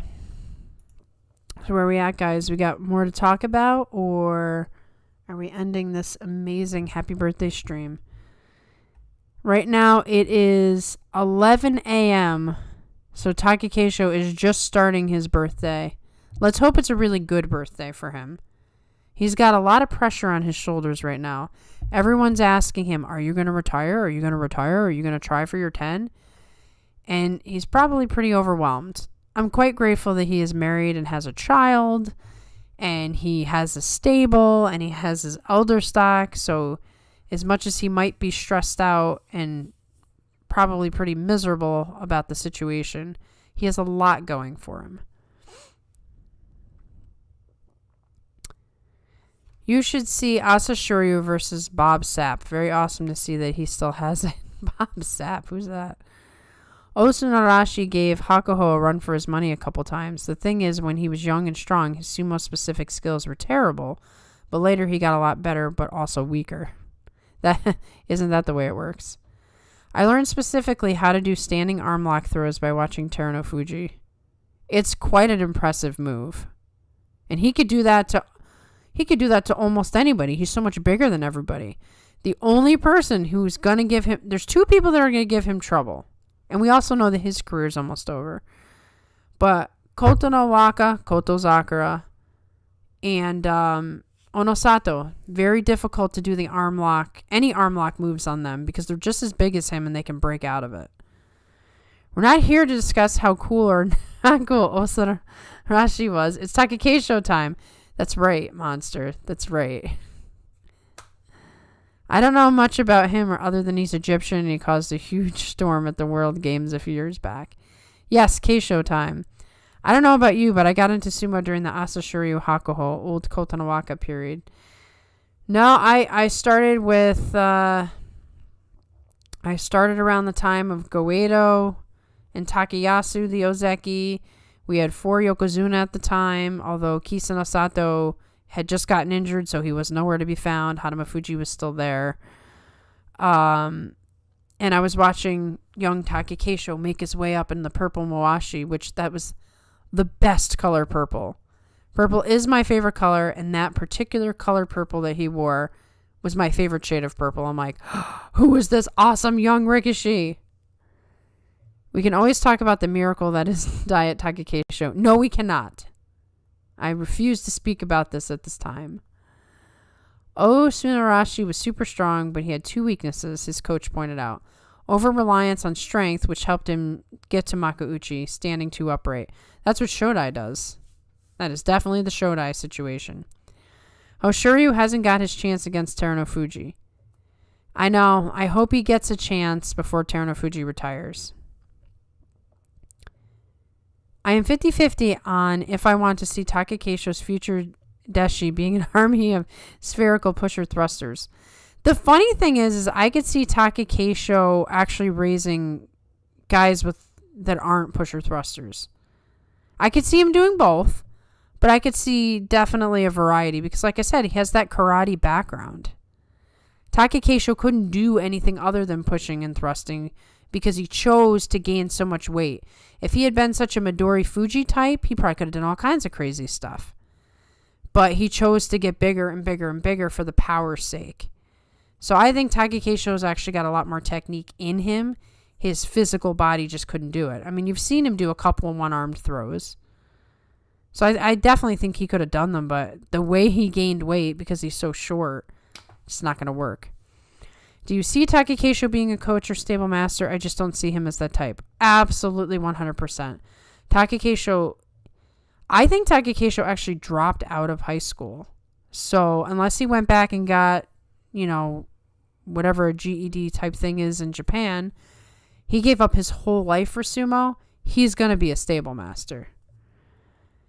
Mitch, there can be a pun there since diet is what Japan calls its legislator. That's true. Hoshoryu has gotten a lot better since May 2023. I think Hoshoryu would have gotten him last basho. Hoshoryu will get there. If he stays healthy, he's Yokozuna. Will Keisho bring back the deep purple Moashi? He did for one tournament recently. Even as the Ozeki, I was like, the purple Moashi's back. It didn't help. It didn't help, but it made me happy. There certainly can be a pun, but I can't produce the words to make it work at this moment. How about Bushozan for Congress 2024? I just can't talk about Bushozan. I just can't. Watch Oyakata Takakeisho be surrounded by his 2-meter students instead. I think Takakeisho would have been better as a Meisei or a Hiradomi. I think so. Well, I don't know if he would have been better. His power was unparalleled. But it wasn't to last because, his body couldn't handle it. But I don't know if he would have ever made Ozeki as a Meisei or a Hiradomi. Meisei, he's out of luck. We don't know yet what Hiraumi's future is going to be. Remember when Takakeisho won via a one-armed beltless underarm throw against Koto Shoho? Yeah. He's done this multiple times. People just forget about the throws. What about the fact that he threw Koto Zakura and then busted his pectoral? I mean, Takakeisho's good at throws. It's risky for him. I wonder what Mawashi color Hoshiri will wear once he makes Yokozuna. Black. I forget, be nice to Bushozan. He's trying his best. I am being nice to him. I just can't handle the comparisons. That's all.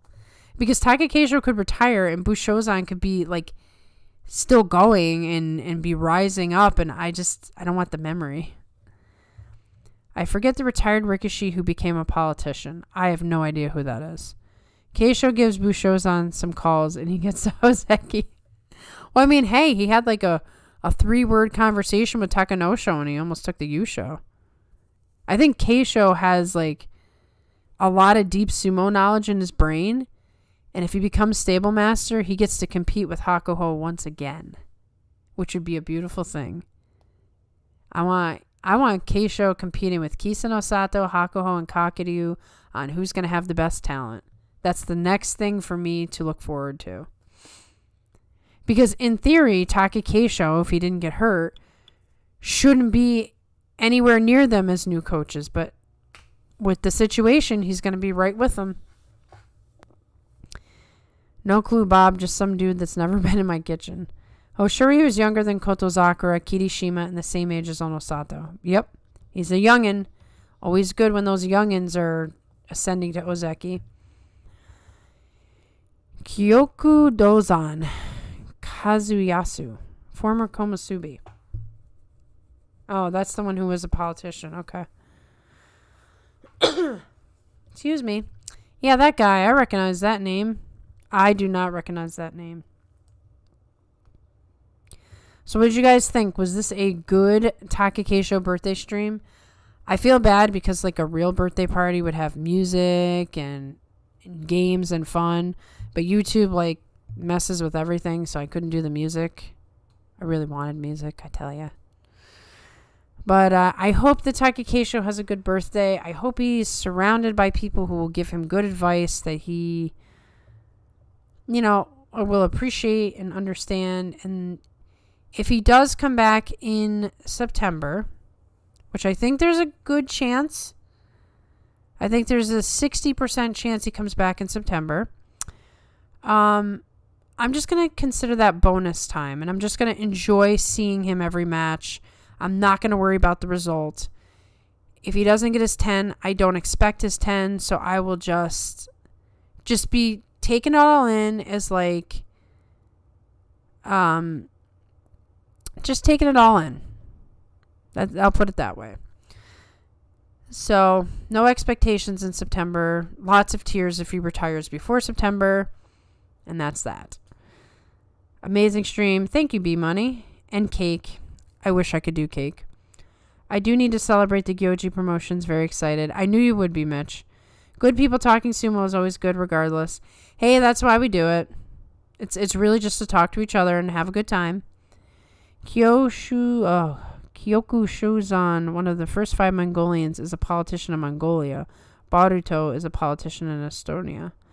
No Takakeisho match compilation. I'm saving the Takakeisho match compilation for the retirement videos. I have a ton. I've got some bloody Takakeisho. I have some Takakeisho throws. I have a lot of good stuff. I'm going to put it all together and find some music that won't get it taken down. Maybe do some music videos. Maybe do a talk. Do a more comprehensive slideshow. There's going to be so many Takakeisho videos in the future. You're going to be like, okay, we're done with Takakeisho. So don't worry. It's coming. Thank you, MKG. I also learned evidently Haku Oho is an incredible singer. Oh, I want to watch that. I know Terunofuji's an incredible singer. Sekiwake is going to be stuffed next Basho. Hiroumi probably has to stay as Komusubi despite his 10 wins. That would be messy. Hey, Mega Monster, come to our Guess the Banzuke stream in a couple of weeks. We're going to have fun with that. Is Kyoku Dozan a left or right-leaning politician? I feel like Rikishi is a naturally conservative type of job, so I'm guessing on that one. Last hurrah. Happy birthday, Takakeisho. Thank you for doing this extra stream. Thank you for coming. It would have not been as cool of a stream if I was just sitting here looking at the PowerPoint by myself. So it's all thanks to you guys that this was a fun stream. No expectations, no disappointment. Nope, there will be no disappointment. Any Takakeisho is good Takakeisho at this point. Retirement live stream, please. There will definitely be a retirement live stream when that comes. And there will be match compilations within the retirement live stream. I told you, I got a whole bunch queued up. They're just sitting there waiting for the right time. Happy birthday to Almighty Battle Hamster. Yes. What about that loss that made Tokashori Slappy cry? Yeah, I think I have that one. Happy birthday, Cheese Takakeisho. I love it. Hey, Goose. Takakeisho. That's just hilarious. I remember Teru singing at Ichinojo's retirement. Ichinojo did not look amused. Really? I gotta see that. That's funny. Holy crap, 10 national titles? Takakeisho was like the guy. The guy. Has Ichinojo ever looked amused? He might be looking amused these days. I think he's over actually in the States doing stuff with USA Sumo, and he's got the new short hair and he's just hanging out, having a good time. I heard Takakeisho's looking for a second wife. No. Takakeisho's a good man. He has a good wife and he has a child. Good stream. I only wish it lasted a bit longer. Well, we're coming up on 1 hour 48 minutes, which is probably our third longest live stream ever. There's a sumo comedian that does good impressions of his plop when he sits down. Oh my goodness. We're going to put that in the compilation as well.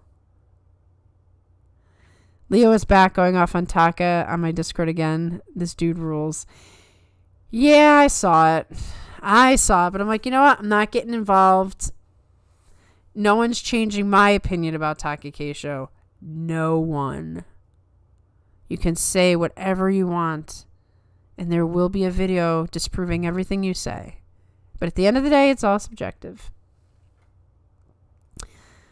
Oh yeah, I think that's Stunto that does the plop impression. Oh, what are we going to do without the plop? It's so sad. I remember that. Hopefully, if he becomes Shimpan, we'll see the plop. Oh, yeah, that'd be awesome. Takakeisho was the Onosato back in the day. I know I already said that, but we have to mention it again. True. Worth mentioning again. But that explains why all of you hate Onosato. Because everybody hates Takakeisho, so, you know. Leo Dixon or another Leo? Another Leo monster. Leo Dixon is not aware of 42 opinions as far as I know. Although a whole bunch of people were aware of us last week, which was pretty cool. I have to reiterate. Almost 2,500 views. My goodness, I never thought I'd see that day. And I will never see it again because we're going to get kicked out of the algorithm again. So that was nice while it lasted. I want to see anime Takakeisho. Anime Hoshoryu. Who animates this? We have any illustrators around here? Somebody has to make this. Leo Dixon isn't aware yet. Well, true.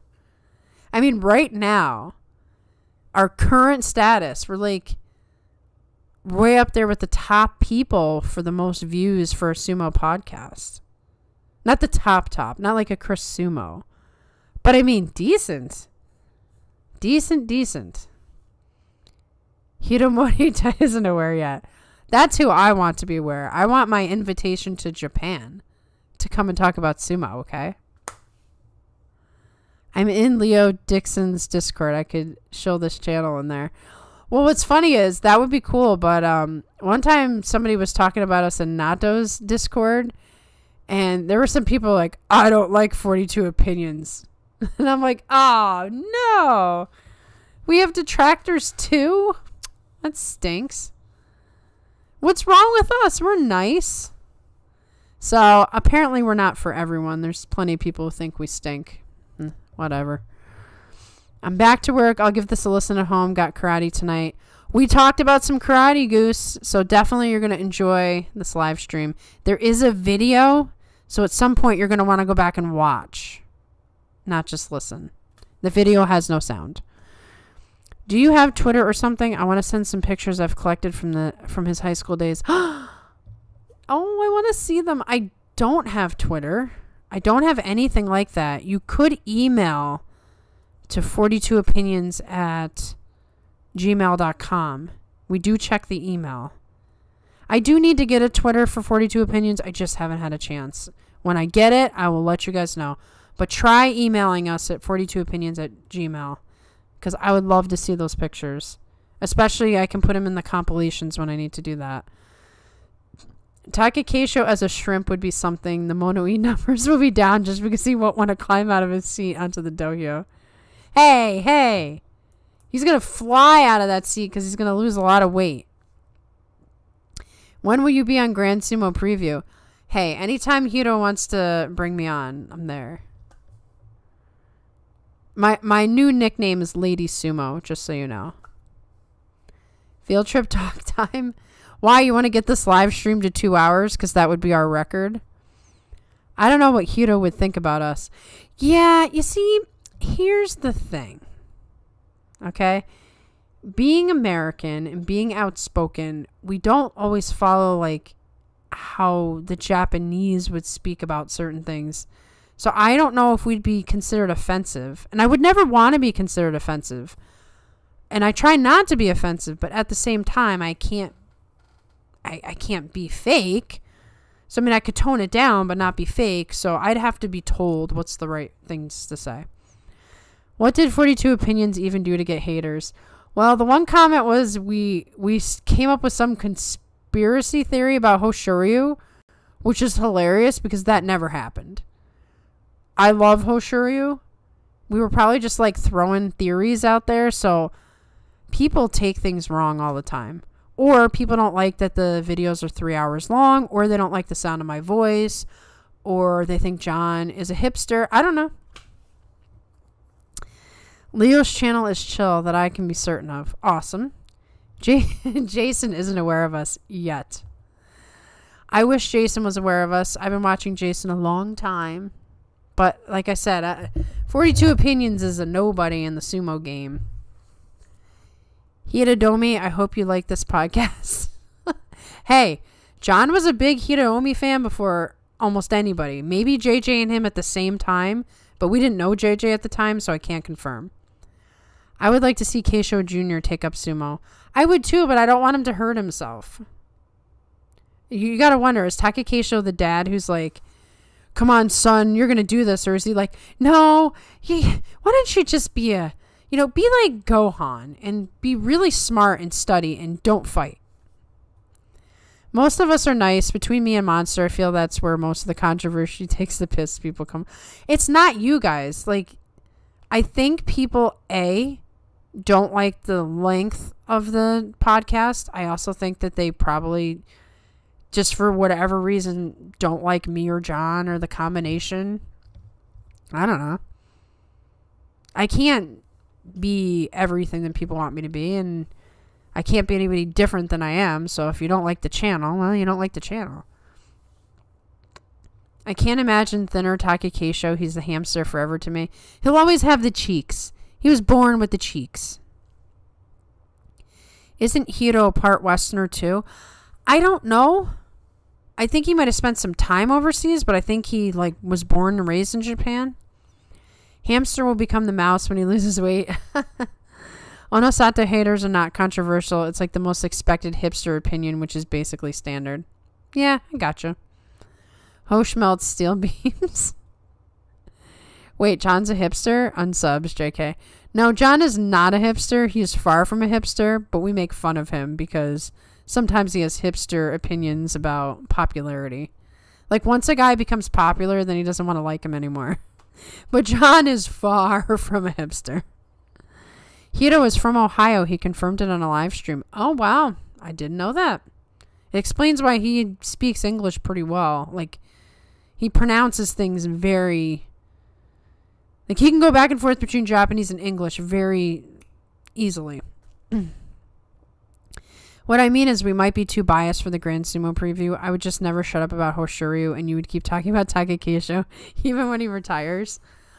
Oh, if somebody would just give me my soapbox to talk about Takakeisho, I would do it. I don't know. Nobodies don't get 2,400 views on their sumo videos. You aren't a nobody. Hey, this is one time. We'll see.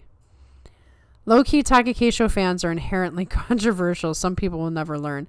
That could be the reason people don't like us is because we're Takakeisho fans. Are you telling me you can't be a dragon? Well, I can be a dragon. That I can do. Same with me. I can't not be a Hoshoryu fan. Hiro from Ohio. Very interesting. Hiro's family moved to the USA when he was a teenager. Man, I want to see that live stream now. I should go back to Sumo Primetime and check out the live streams. I was catching them all at first, and then life just gets too busy. It gets way too busy. Also, Hiro is in his 50s. Dude looks extremely good for his age. Well, he's in fantastic shape. That's a guy who works out. Imagine giving me a program where I can talk Tobizaru for an hour. Mitch, you talking about Tobizaru is why people don't listen to 42 Opinions. Yeah.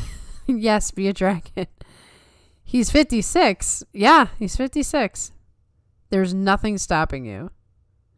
Well, I'm still waiting for Monster and Mitch to start their podcast, and it'll be about Juryo and the lower divisions, and then there'll be a segment about Tobizaru and how horrible he is, except, and everybody will come to the program just to fight with Mitch about Tobizaru. It would be classic.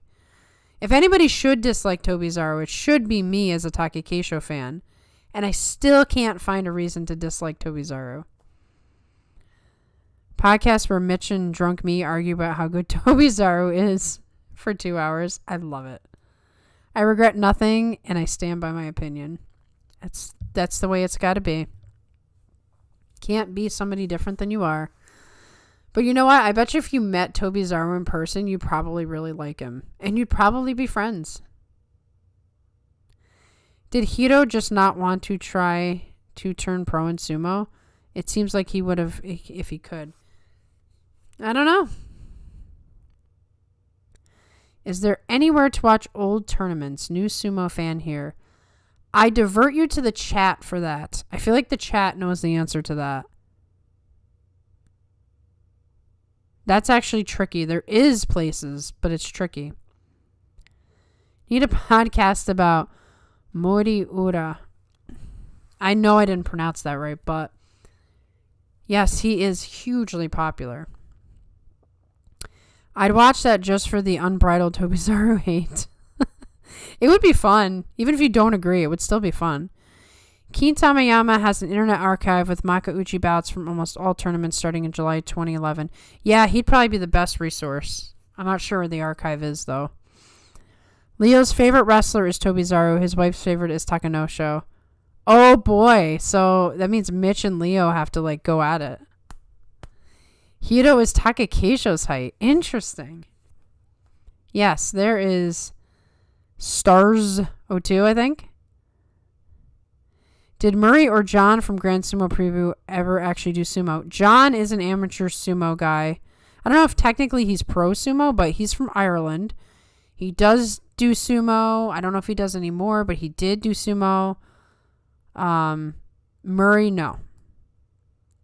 One sec, I do have a link, but I need to figure out how to give it to you.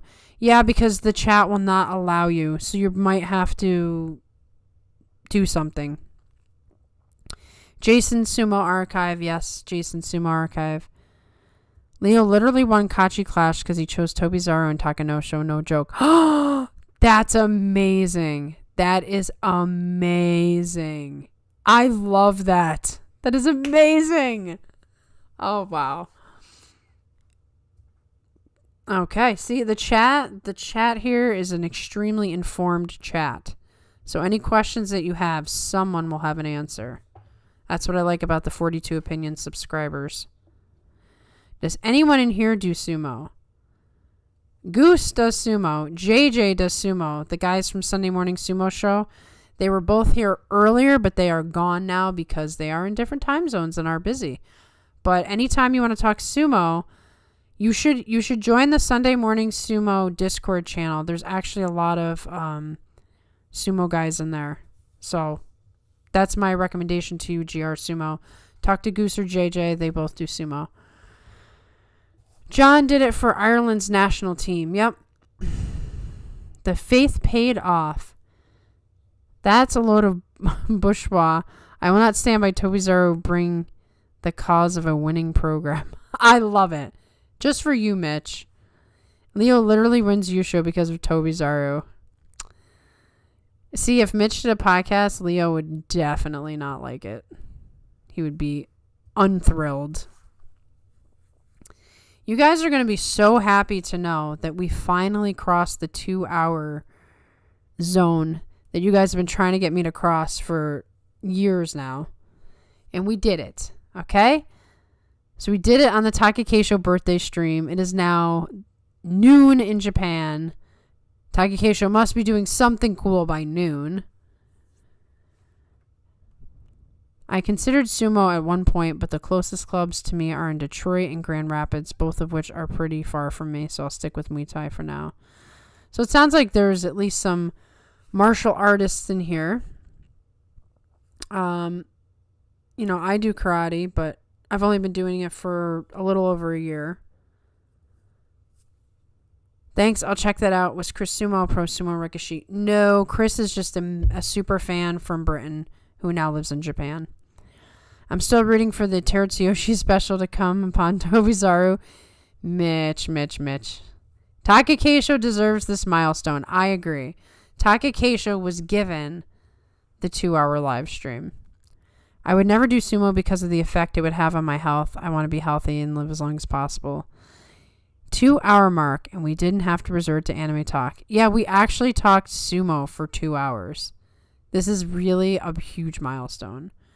And yeah, sumo is not good for your health. It really isn't. I could never do sumo with my neck situation. I really don't know how Takakeisho does it. He really must be the toughest person on the planet. I'm not exaggerating when I say that. I don't know how he's doing it. I thought about doing sumo, but my closest clubs are Pittsburgh, and I refuse to go there. I do sumo at the Grand Rapids Sumo Club. You should come sometime. Oh, look at that. Possible connection. Be super cool. Someday in the future, we should have a 42 Opinions meetup. But that is future. Because I think we're all over the country. And I know many of us are all over the world. So it would be challenging. We could all meet up in Texas at the Dallas Sumo Club tournament thing they do. And then we can meet Goose and JJ too. That would be fun. But Texas is very far away. So future. All right, guys. It is 11:04 p.m. I am very tired. I do appreciate you all coming to celebrate Takakeisho with me. And this is a video you could actually go back and watch and pick up information. It isn't just me rambling. So, you know.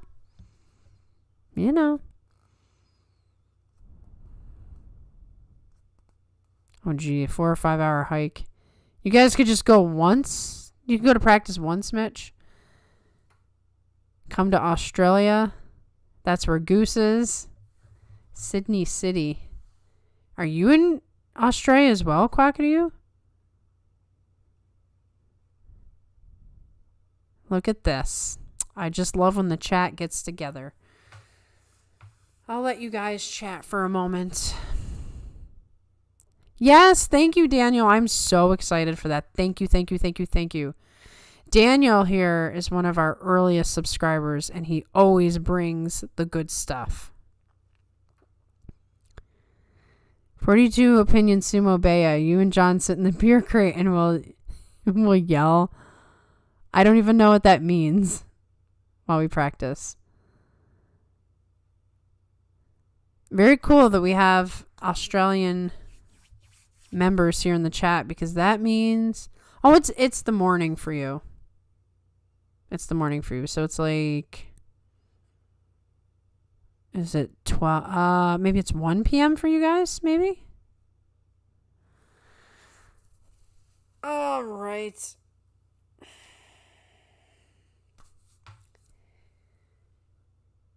I still want to see a Takakeisho victory compilation before leaving. I can't do it, Monster. I can't do it right now. We will get one. I told you I have some videos. I'm working something out. We should start calling you Maria and John Oyakata. Yeah, we're going to teach people sumo, even though we have absolutely no experience. 42 Opinions. Hey, where would you land at Maegashira 2 if you have to retire in shambles to the headache of that rank? Maegashira 2, the new Ozeki. So, I am going to sign off in a moment, but I'm going to tell you that the next live stream should be the Guess the Banzuke, and I think it's going to be the 3rd Tuesday of this month, so that's like 2 weeks from now. I will put it in the community tab, so that will be the next time we get together, unless Takakeisho suddenly retires, and then there will be this emergency live stream. Let's hope that doesn't happen. But that's when you can expect to see us next, and then before you know it, it's going to be time for the next preview show, and then it's going to be time for live streams again, because now that we're throwing these little extra live streams in, it's not that long before Sumo starts up again. I'll read these last comments, and then I'm going to go. Pull up Keisho's wedding photos so I can cry happy tears. I love Keisho's wedding photos. Kirishima will have the best comeback. I really hope he does. Every time you say, I'm sorry, Mega Monster. This is true. Now there are 2 monsters in the chat.